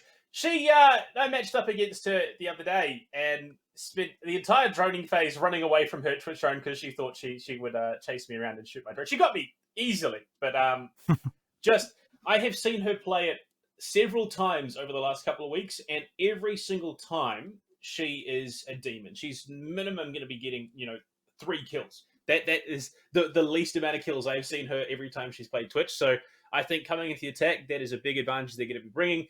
The Burnabear as well also played through the OCL qualifiers. You played with her yourself, actually, and from what Yes. I hear, she did a lot of work in that matchup, despite the unfortunate result. But the capability on this team is there. It's just about finding a favorable result, finding favorable situations, playing the game in a way that is comfortable to you. And I honestly 100% believe Rens could be a team that takes some rounds off Elevate right now. 100%. Well, let's have a look at where they're going to be attempting to go and do that very thing with the map bans and the map picks. And it is going to be back to our usual playground. That is going to be the clubhouse with actually Elevate beginning on attack here. So for Rens, it is going to be a solid start for them to kick their defense off, potentially maybe get some rounds on board. Whereas for Elevator, look, they are a very capable team. They're always kind of one step ahead, so I don't think it will be as much of an issue for them. But I still think that for Rens, this is going to be the most opportunistic position. Yeah, and honestly, the biggest thing that Rens need to have in their mind coming into this matchup is Elevate are not going to pull their punches from start to finish. We saw in the opening match of the season, Calypso versus Elevate. Calypso came into it. There was, it felt like somewhat of a lack of preparedness. And Elevate, they were ready to play, just driven and determined to take the map away from them. So Rens, they need to be matching that intensity from start to finish to try and take some rounds off the board. Well, definitely will. Straight off the bat, we're going to be going into the matchup right here, right now. And ban phase, anything do you reckon we shall be seeing unusual here, or do you reckon it will be as stock standard as it can get? Well, I would imagine we're going to see Thatcher or Maverick. There could be potential for something like the Nomad to sneak through, just depending on what each team wants to bring. Given that Elevator's in the attack, I wouldn't be surprised if we see them let something through like that. Rens taking Thatcher off the board, so that is the call that has been made first. No surprises. Thatcher or Maverick are usually the go-to openers in more often than not. It is. Oh, okay. This is not what I was expecting, but it is understandable. Taking Ash off the board, denying one of the comfort picks for a lot of teams. That heavy entry, that heavy destructive. Oh my lord! Okay, we have a match. I don't know if this is Elevate making things harder for themselves or just making this an absolute monster slugfest. I feel like this is a spiced rum special here from Elevate, banning both Ash and Jaeger. Shout out to all the Ash Jaeger mains out there. Whermite and Jaeger are off the board. Whermite and Jaeger, I think for the first time in competitive history, are not going to be in play, but Mira will be. Okay, this is a game. This is a game. Let's go. Holy, oh yes, I am ready and prepared. I mean, you could see even some of the players, even Quitari, there goes my op, GG Raptors players, pretty much describing that very situation, what is going to unravel, and we're actually going to see it firsthand. It is going to be the CCTV defense and cash room for the defense of the Wrens. Looking at the rosters of the operators right now, anything that kind of comes to your mind first? Well, I have to imagine that this is going to be slightly more favorable to the Wrens, because they're going to be starting off on the defense with Cade available. Yes. And not to mention that they're going to Valkyrie, they're going to be running a Malusi. They've got the stall, they've got the setup. And yes, you have an IQ on the board, but the phenomenal thing about an operator like Cade is because Clubhouse is so played, teams have figured out where to put those electric claws in a position that they cannot be dealt with from below. And that's exactly what we're seeing. You know, the one on the top left is almost impossible to shoot out. And in fact, the one on the right-hand side is just as hard to deal with. You have to be incredibly precise. This IQ pick, 10 seconds to go. I understand why it's been brought, but the question now becomes how comfortably can they actually deal with the electro claw so they can get this wall open? Because otherwise they're going to have to force through some, well, unfortunate choke points. Yeah, the choke points are definitely, I feel, going to be the main emphasis here now that the Jaeger and Womai are going to be out of the equation. So I'm actually quite curious how will the grenades and rather, well, the ability to spam them is going to be in play. Bernabe will actually be promptly falling back as she's getting spotted by the drones. And right now it's certainly a very interesting turnout. Vigil on a late run, potentially at a later date. No, well, actually, pardon. Some presence is there on the rafters, but Brunek, I would imagine, at the first sight of the... Where my Jaeger off the... This is the most ambitious play I have seen in the history of Rainbow Six Siege. Someone trying to play rafters with absolutely zero nade security. You are either going to end up with a white screen or that could have been devastating. Surely right now.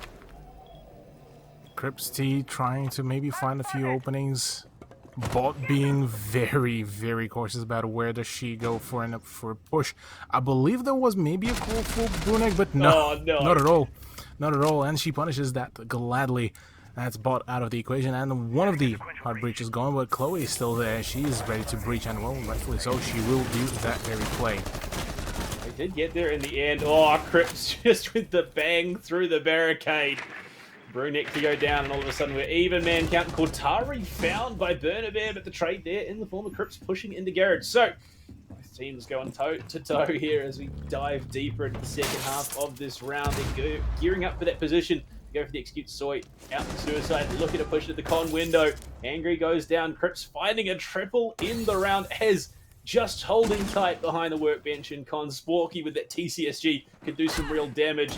As going to swing in, is going to be tagged up for her trouble. Player in rafters, Sporky finds Chloe, is going to be going down for the quad. This could be the ace. Soy falls, and we are in a 1v1. Plant did not get secured. And Crips will be on the job now as can she bait out the plant? Crips is going to be sticking it. No, pulls off at the last second. A full ace for Crips T to kick off round number 1 of Elevate versus Wrens. Damn. That is one way to kickstart the play, and an ace for KT. I'll take that. That's definitely a solid performance from her, and look, a bit even with the fact that Wrens actually were able to push this into a 1v1 position, that's already one hell of a statement to be done by the current underdog and defending team here. So this is a solid start. I can dig that. I mean, it looked like it was going to be a close run thing. I for a moment believed that it would have been Wrens able to pull it out. Unfortunately, just some insane fragging potential from the 1KD herself says no, not today. We see some changes. The Maverick was still on the board, obviously, so it will be picked up. Will be utilized to try and contest here. DCTV again making its appearance. Brunek changes things up. No Valkyrie. It's going to be the man himself, the mustachioed man of mystery, Warden, coming out. And, obviously Brunek might be struggling just a little bit. No, yeah, okay. No, she's obviously got some issues going on. Someone's probably streaming in the other room, but I mean, already she found that big frag to kick things off. Yeah, for Brunek, very few frags definitely did dictate quite few engagements, and look, I mean, nearly a team ace was achieved by Renz if Angry Wolf would have picked up a frag there as well before going down, but alas, that didn't happen. For Elevate though, look, Crips T so far leading the charge, 5 frags. That ace was a saucy one, I gotta say. It's just Brunek. Yeah, whatever. It's cool. It's fine. Don't worry about it. Don't stress. And, well, as we kick things off at round number 2, she might be alright, but the stress you can imagine is starting to mount as that garage wall will be opened up. We started to get to position now momentarily. Located by attackers. Potter, I do believe, looking to aggress on that position, but it's Burner to find so. No, okay, sorry, it's Bot outside on the drone. This roam has already found 2, and 1 in each round. Crips to go low, so is Sporky. This is, again, with Ash Jaeger, I'm surprised we are seeing at this level of aggression with both Ash and Jaeger off the board.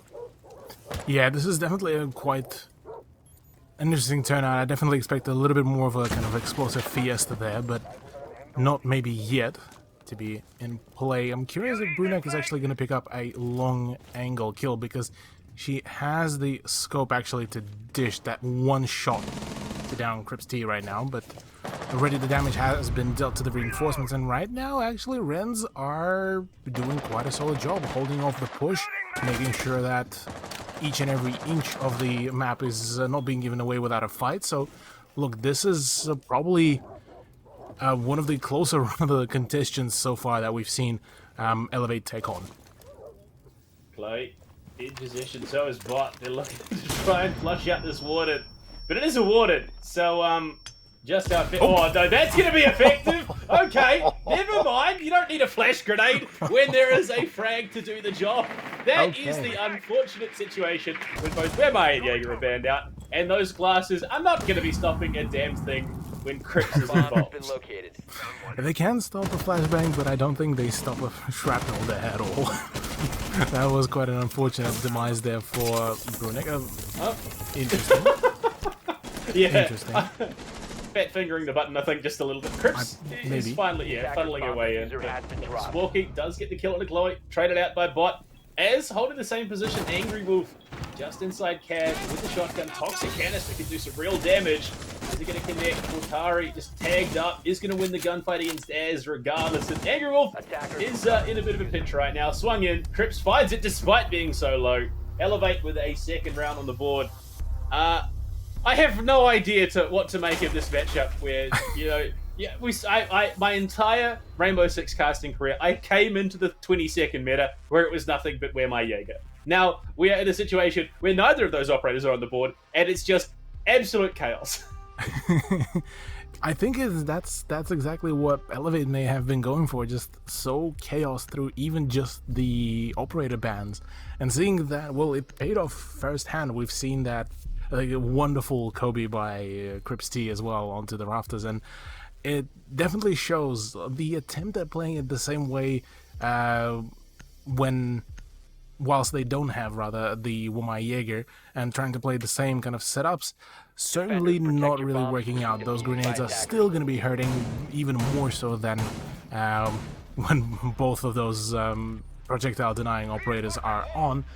And it's certainly looking like Renz may be struggling in the future with that, although only a single frag to come out throughout the two rounds. Yeah, it's an interesting situation having to watch a game without Wemai Jaeger on the board. I learned something interesting the other day about Wemai. Apparently, he reduces the damage that a frag grenade does when it catches it Oh. Because I got to watch Shaq playing in Freezer in Oregon during 5 OCL seconds remaining. qualifiers, full on face tank a frag grenade that had been picked up by a disc, and Oh. he only Attackers took must 75 locate and damage. defuse the Shaq, bomb. who notoriously lost a 1v1 to KT. So if that says nothing about their capabilities, then the ace on top of it should. Yeah, 100%. Now, here's an interesting thing. Well, apart from the fact that Az just got absolutely railed by Chloe through no. the drone hole, that is unfortunate.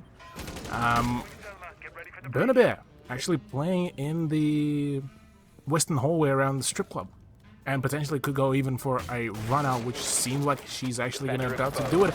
Sees the shot, but can't land them all, but does tag Chloe substantially.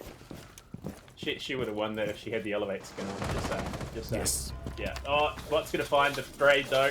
The punish as well. From that angle is the most brutal thing. You always forget about it on the defense. You walk into the wrong angle and it's just someone repel behind a barbed wire fence. Oh, not a mesh fence, but I mean, Yeah. elevate. Crips T was on a single point of health last round. Is still deathless. Yeah, that's another mystery I feel Bomb located like by attackers. that will not be yet solved. But look, she's been doing an absolutely amazing job.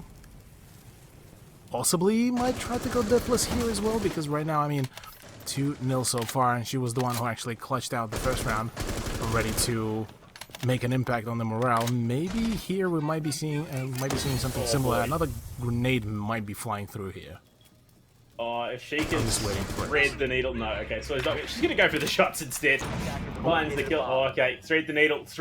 I believe you can do it, Angry Wolf. Oh, okay, just tagged up a little. But it is enough to get the bandit batteries off the board so they can start opening up the skirt. At least that left-hand panel. Trade comes Sporky. Going to avenge her fallen teammates here. Sorry to go down, but it's still a 4 versus 2. And there we go. Bot Okay. just cleans them up like a janitor. I want to see that. How did that happen, really? Because that's one. Oh no, the lineup wait, and they lined up. everything. That is no. rough. Oh no. Oh, that is definitely a tilter and a half here. Quite an unfortunate thing for Rens to happen to them, but very fortunate for Elevate. Look, so far 3-0. This is looking pretty solid for them. Church and Arsenal Room will be the next one to be retried yet again, in hopes of maybe taking away at least one round from the Elevate roster.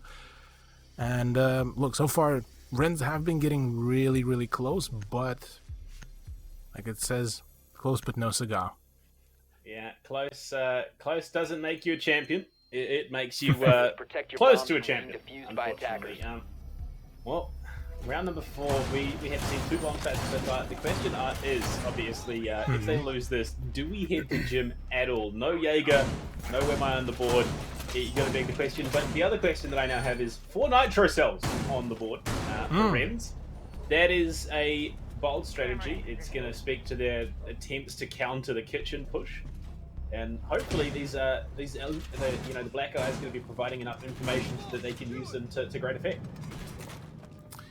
Yeah, 10 seconds remaining. I'm definitely hoping to see some very explosive action from those C4s.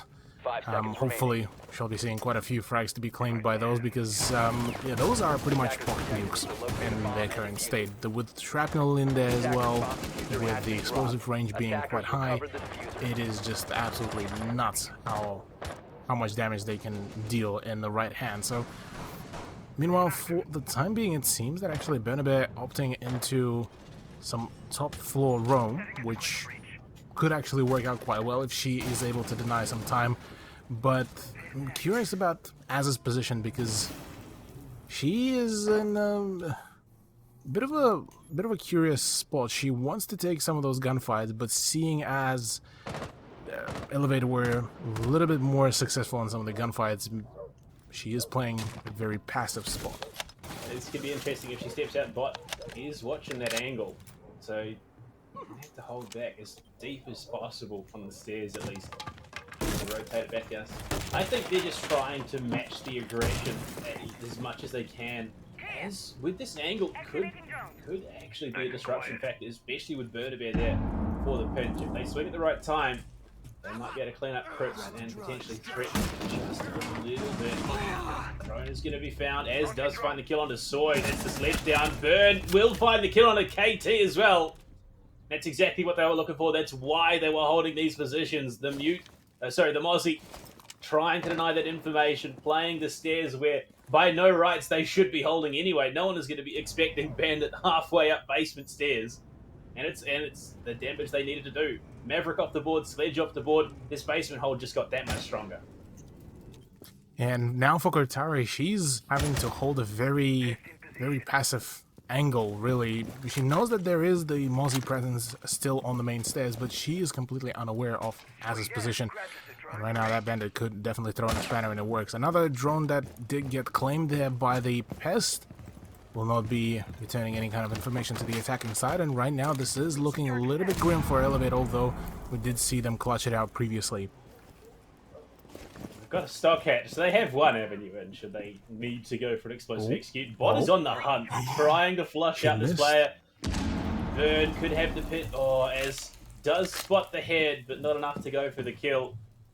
This is just sheer... Oh, Nitro! That could be big. It's tossed. Not quite the right angle. Bot going to re-examine the situation. Pushed out. Oh, chases it!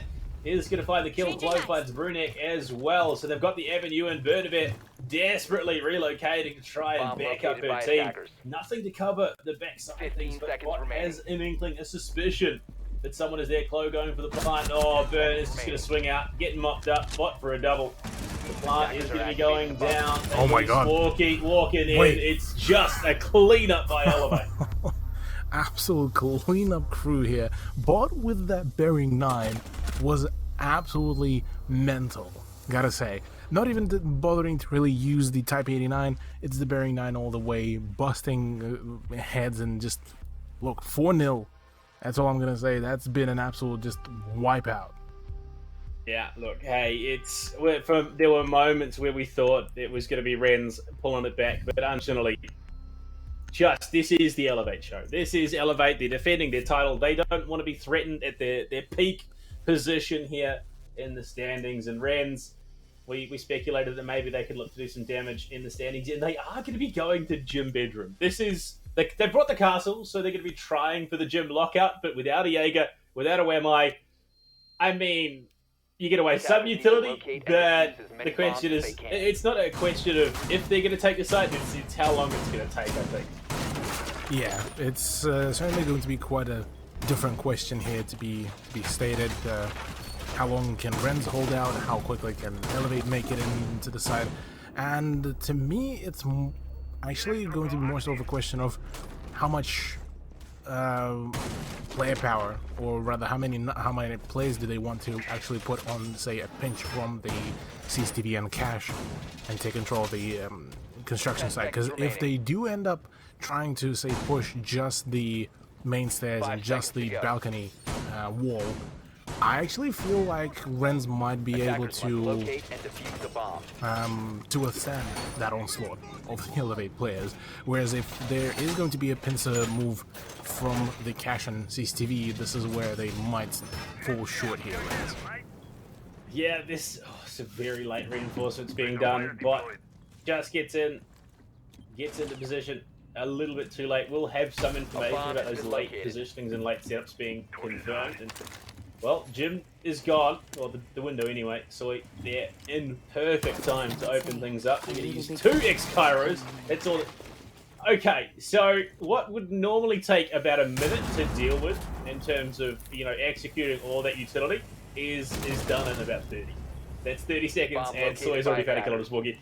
This gym hold was ambitious with where my Jaeger off the board, and I'm not blaming Renz for picking this. They didn't really have many other options, but I shudder at the thought of having to play this out myself.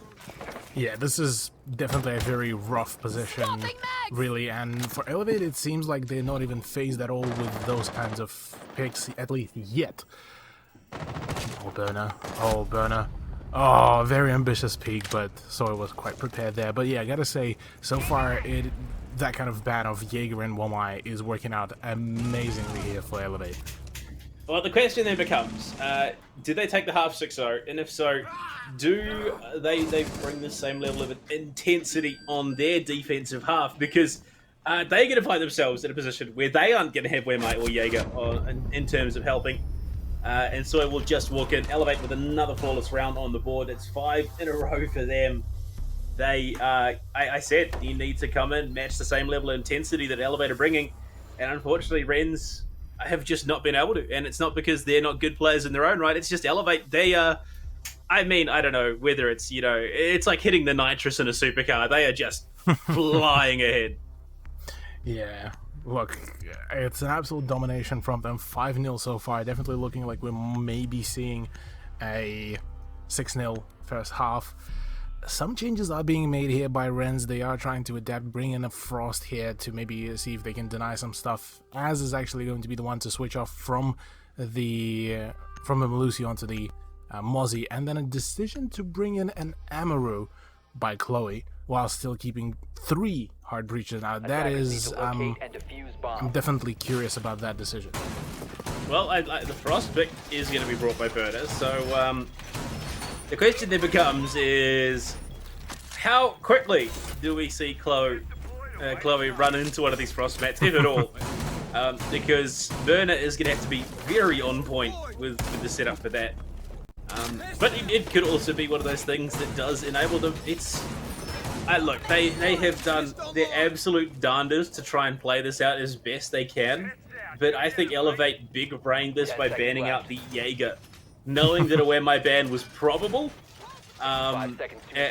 given that they were starting on the attack. I think they could not have had a more perfect setup for this. Attackers are moving out to locate a bomb and defuse it. Yeah.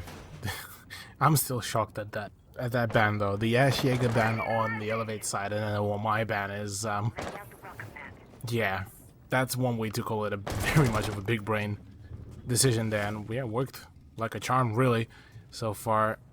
Curious how will this final round will really evolve, if it is going to be evolved. Already a full send, Chloe. Oh no, Chloe, think of the children, please. She is, and she is aiming straight for them. She wants to. I think they are thinking about nothing but that perfect run. They want to keep that round differential heavily in their favor. They do not want to lose any sort of control over their first place position here in the standings. And well, Burner, this could be the flank. The drone. Oh. The drone was the bait that Chloe needed to find that barrel as well spotted. M590 versus the G8. Surely. Oh no, the toxic canister.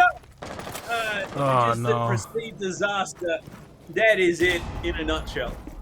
She has a secondary breach charge, so she could make an entry, but that won't be happening anytime soon. Sporky is the one to shut down her whole run, but meanwhile already she is the last player standing against a 4-player squad. There it is. There it is. Finally, the Frostmat does some work, but only going to be slowing down the inevitable, it feels. And not quite sure what to make of it. Sporky is going to find a double. That's a good start, at least in the potential of this comeback. Kotari and Crips are both very low, so just a right place angle, a right place shot could be the definer. But they trade in the end, and it's a good shot. It was a headshot too, but the damage was there. Crips is just going to. Watch the bomb. Hey, why not? Reload. Go for it. Go for goal. The round is over. 6-0 run here in their first half for Elevate. The question now becomes is, what sort of nightmarish setup are they going to be bringing on defense that doesn't require a Wemai or a Jaeger? Yeah, look, it is going to be a CCTV room and cache. So once again, the same kind of decision to bring in this very side and opting into picking a Legion and a Melusi. So going for a little bit of a trap meta there, maybe bringing in those the mute as well as Valkyrie, so information gathering and denial is also going to be there. Very well balanced so far, what it feels like is this lineup for Elevate, whereas for Rens, quite a few interesting decision to bring in the Nomad to make sure that, well, they have some flank watch, as well as that the Capitao as well, the sort of a far cry from some of the younger days of when the 20-second meta was starting to form up, where you would bring in the Hibana and the Capitao to essentially open up the wall and flank out the whoever's going to be kind of trying to bandit trick here, but given that there is no bandit, I'm assuming the Capital is just there for kind of support and cutting off some of the sideline with the smoke darts. Well, look, we are just gonna have to watch this one play out at the moment. This is Elevate, 10 seconds clinical, left before insertion. determined, cookie cutter stuff that they are used to bringing, and 5 seconds when to go. they bring it, it is terrifying and wonderful to watch. They are Objective is just to locate a bomb and defuse it. unstoppable. The capabilities, the potential, Okay. the mechanical setup. I'm not quite sure what the play is here, but look, they need one round to clean it up, close it out, and Bot, without the Wemayaga, still feeling pretty comfortable about this Rafters position. Yeah, I'm curious if she's going to be fragged out in a similar way how Brunek got absolutely destroyed with some of the frag grenades. Quick cross there, but won't be punished at all by Bot here. So for now, it is looking quite solid. Not much to be said really here. Sporky is just waiting for one of the breaches. Maybe she'll use her own breaching charge. Cortari, interestingly enough, with Soy roaming around on the ground floor in hopes of maybe finding some early frags. Do get some information that there is a nomad charge there, so for Cortari that is going to be the sign to start maybe falling back, because a few pre-fires were definitely there in place. Attackers drop the diffuser. Well, it looks like... Oh, okay. Unfortunate. We've lost Brute. That's not at all what you wanted or needed. Okay. But is going to be tagged. Attackers recovered the bomb. In garage at the moment, so it's a 4 versus 5. Unfortunate, but we'll see. We'll see what the girls on Rens can do here. They've proved themselves quite capable, as we'll swing in, find the opener onto Portari. That's a big frag to be finding, and will clear out some of the resistance from this master bedroom side. There is still one player close by. It is going to be KT on the Valkyrie. 7-2-1 currently. Big damage numbers all across the board. Will be droned out. Will rotate back into con. So they are providing some significant resistance. Yeah, but look, already half a round is gone here, and Rens are yet to make a push. Easy, or rather pardon. I did get told off for calling her easy. Az is there to maybe get a few openings, but right now, a relatively passive play. Chloe already is back on the side, same goes for Crips T as well. It's all a very passive play so far, and essentially forcing the Rens to try to go in for that push, for that aggression. They're trying to cover their bases, give themselves some security on the backside, so they don't have to worry about being pinched in from Attackers have main located a stairs. bomb. Unfortunately, they also have the remaining defending operators on site now to worry about. You've got Chloe playing that tight angle with the M590. That is it's not a good time. You swing in straight to the chest. Will be some big pellets in that Mossberg. I've used one myself. They have a hell of a lot of kicks, so they need to be careful about playing a tight angle. That impact, if positioned correctly, could 10 seconds to go. huge and there we go. As unfortunately, well, it's going to be stolen by Bot, who finds another one. Close swings in on the breach, finds yet another, and all of a sudden it is Burnabear alone. Crips swings, finds the kill, shuts it down. Elevate with another dominant 7-0 performance. Indeed, very clean turnout. Apart from round number 1, it is a pure domination. Not a single round dropped by Elevate. And look, once again, they're going to be proving why they are a top team right now in the Women's League for a fairly long while, and they're going to be the ones to, well, continue that trend for themselves. 11 kills for Bot with only 2 deaths. Nearly a deathless run for Crips T as well, 8-1. Look, GG, well played, gotta say. Unfortunate for Rens that Brunek ended up dropping out at the last round, but overall, still, some good attempts, good tries to get some of those rounds. Nearly I was able to take away a round in round number 1, but Crips T was just built differently for that one. Well, yeah, look, hey, it is the Elevate roster. There's a reason they're coming into this, the defending champions. I think it was ambitious that Rens were going to threaten, but I mean, they did have a couple of rounds where it looked like they were going to be able to take it, but just the Elevate factor was defining at the very end. Honestly, that doesn't change a heck of a lot in terms of the overall standings. It does make that third position just that little bit more tenuous now, I do believe. I think that there is a very real chance that Calypso, obviously if they have won their matchup tonight, could start to threaten for third place coming into the final weeks, which would obviously give them a bit better seeding and could potentially be the thing that they need to carry on deeper into the playoff bracket. But there's still teams that aren't sniffing around. Unfortunately, Nutty Gaming and actually. It's going to be a hard run. I think at the moment, Nutty, Grumpy, and 71st will have to win their remaining matches to try and contest top four. But this could be the final iteration of playoffs already coming into form.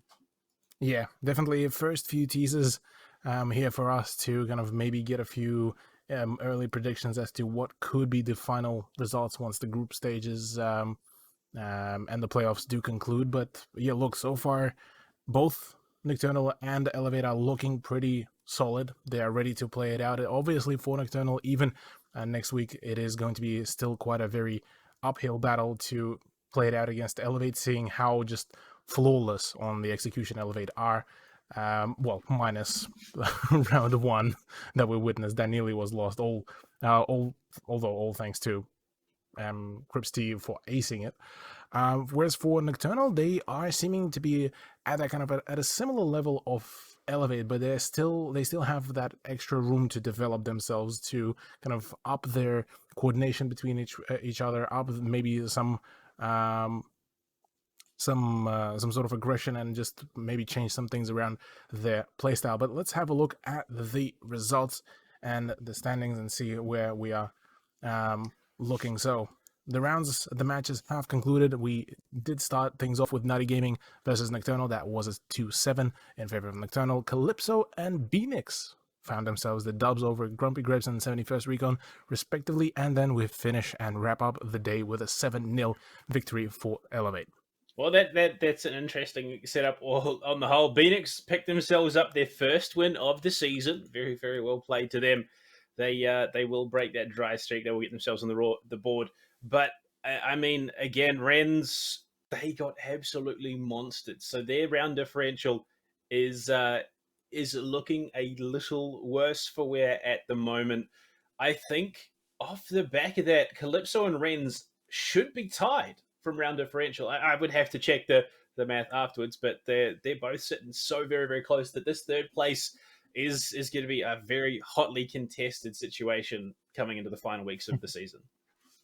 100%, yeah. It's the pressure is starting to rise here as we are seeing some of the scorelines starting to get much closer to the end of the group stage. So certainly, yeah, I'm definitely expecting some very kind of curious last moment storylines to be formed around all of these teams, and see who will be able to actually win out the battle to get into the top 4 positions. And yeah, look, definitely a very interesting turnout. I wonder if we actually have the standings to have a look as well, because this should draw us a really interesting picture as well. There we go. Yeah, there we go.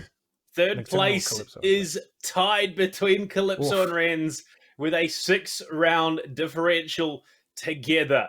That is insane. So next week becomes even more important, especially, I mean, Calypso, they're going to be versing Benix. Wrens are going to be versing... Oh, sorry, no, that is the right one. That is the right one. Wrens versus Grumpy Grapes next week. Calypso versus Benix.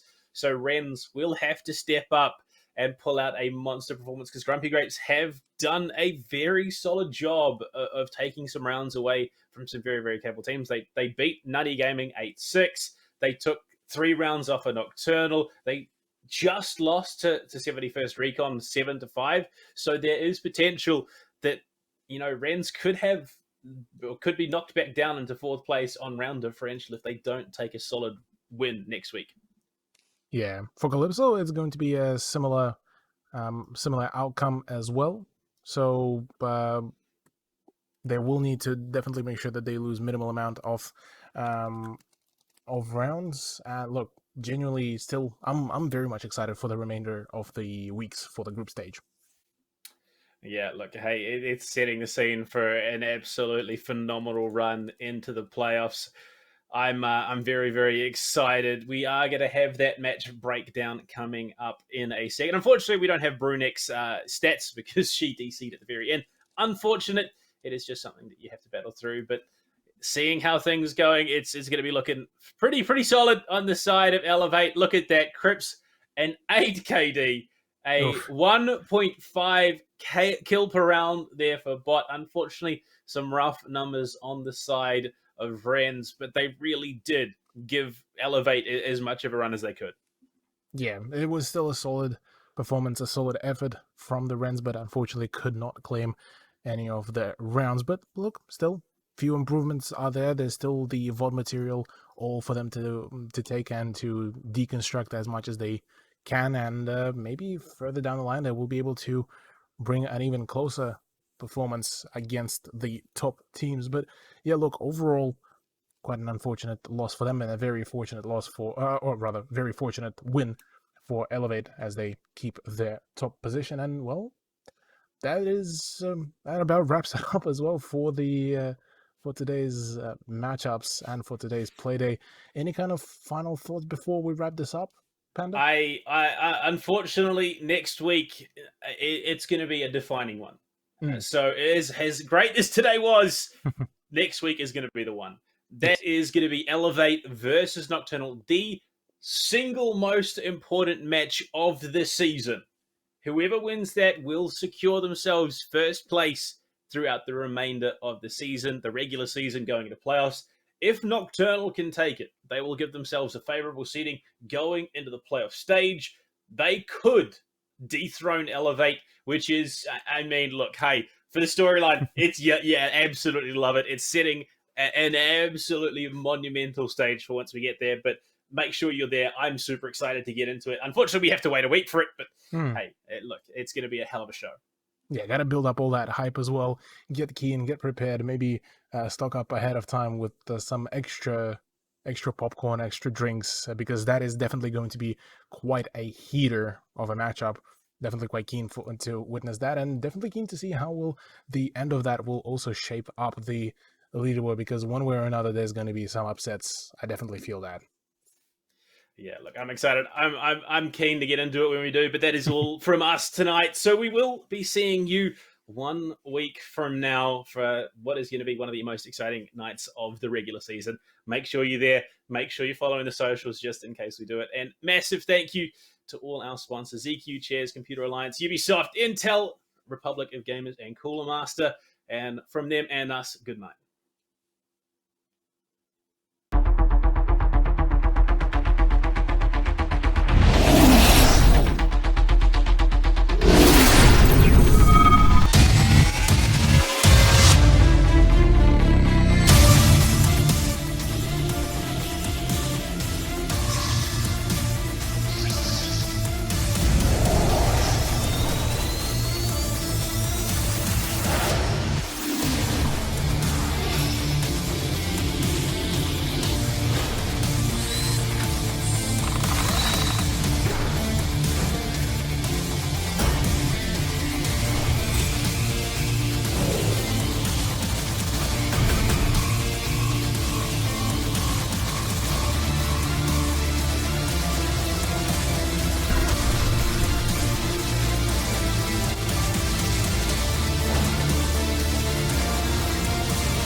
Get elite real-world performance for your desktop PC with 10th Gen Intel Core processors.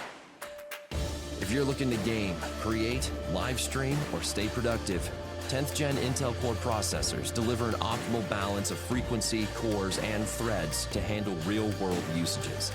Get enthusiast-level performance with an Intel Core i9 processor, up to 5.3 GHz clock speed for peak gaming performance and content creation workloads. Or for competitive gameplay and content creation, choose an Intel Core i7 with up to 5.1 GHz clock speed to handle your demanding applications. The Intel Core i5 processor with up to 4.8 GHz gives you a seamless AAA gaming and entertainment experience. And with up to 4.6 GHz clock speed, the Intel Core i3 is a great fit for everyday tasks and productivity. If you're looking to push your system even further, get additional performance headroom with unlocked 10th Gen Intel Core processors, supported by Intel's advanced overclocking controls. Bring elite, real-world performance to your desktop PC with 10th Gen Intel Core processors.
I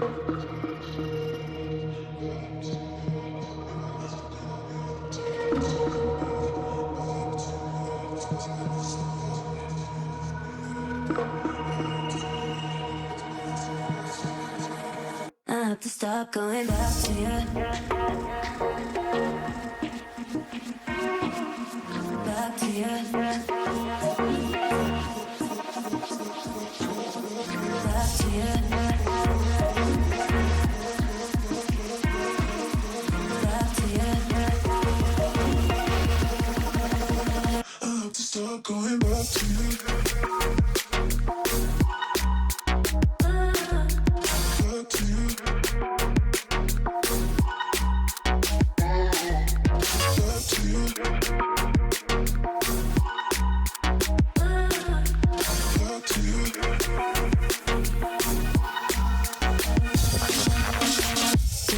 To you, to you, back to you, back.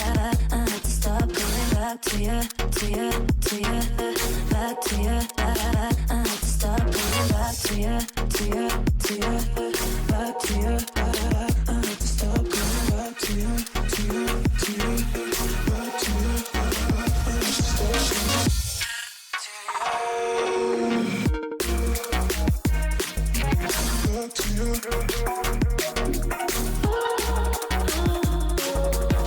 to you. Back to you.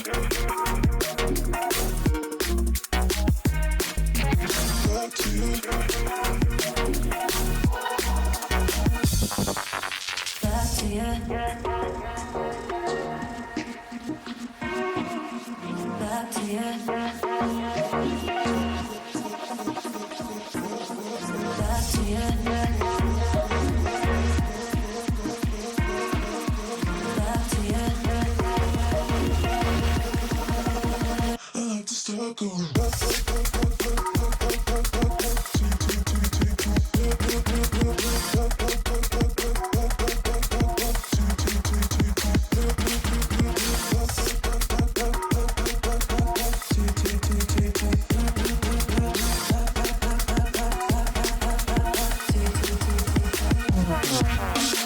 To you, to you, to you, back to you, back.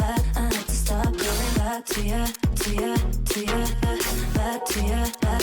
I have to stop going back to you, to you, to you, back to you, back. I have to stop going back to you, to you, to you, back to you, back. I have to stop going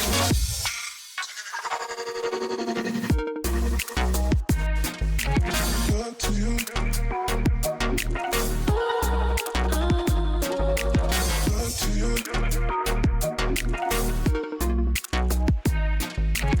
Back to you. Back to you.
Broke my own heart this time for believing that a ghost could find a body alive that hasn't seen the other side.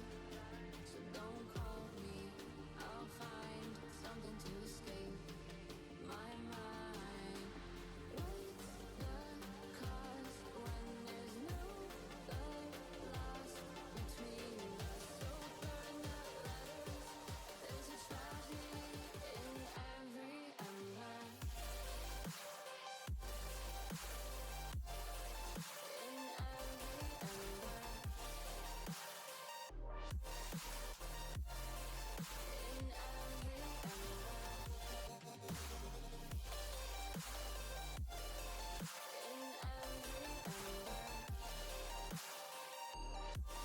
there's a tragedy in every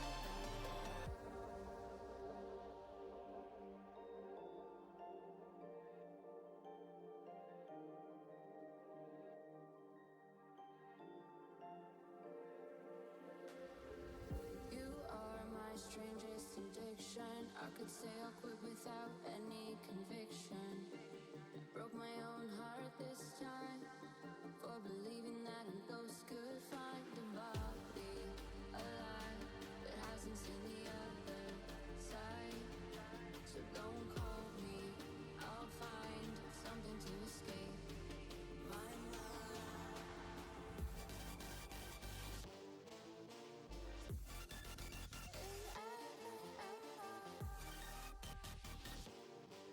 There's a tragedy in every ember. What's the cost when there's no love lost between us? So burn the letters. There's a tragedy in every ember. In every ember. In every ember. In every ember. There's a tragedy in every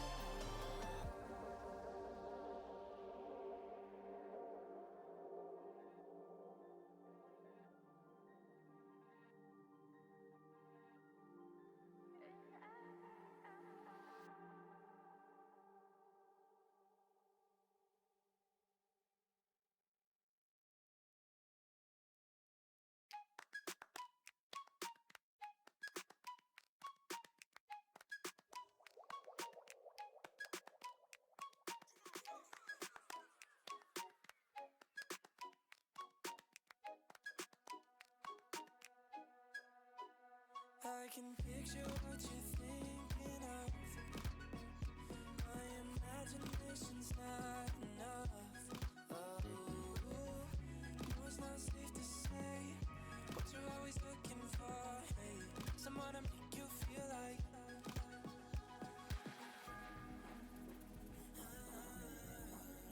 Don't wanna think of all the who's that you can pick and choose for.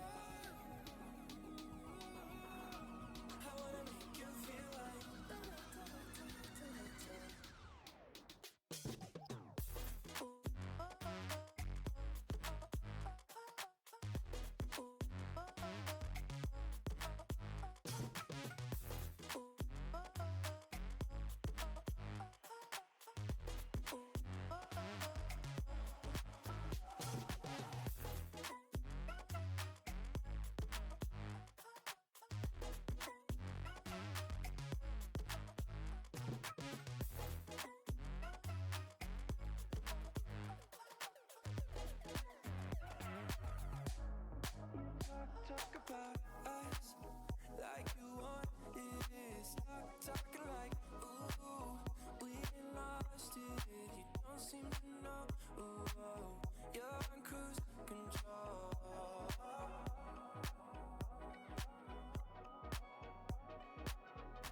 Don't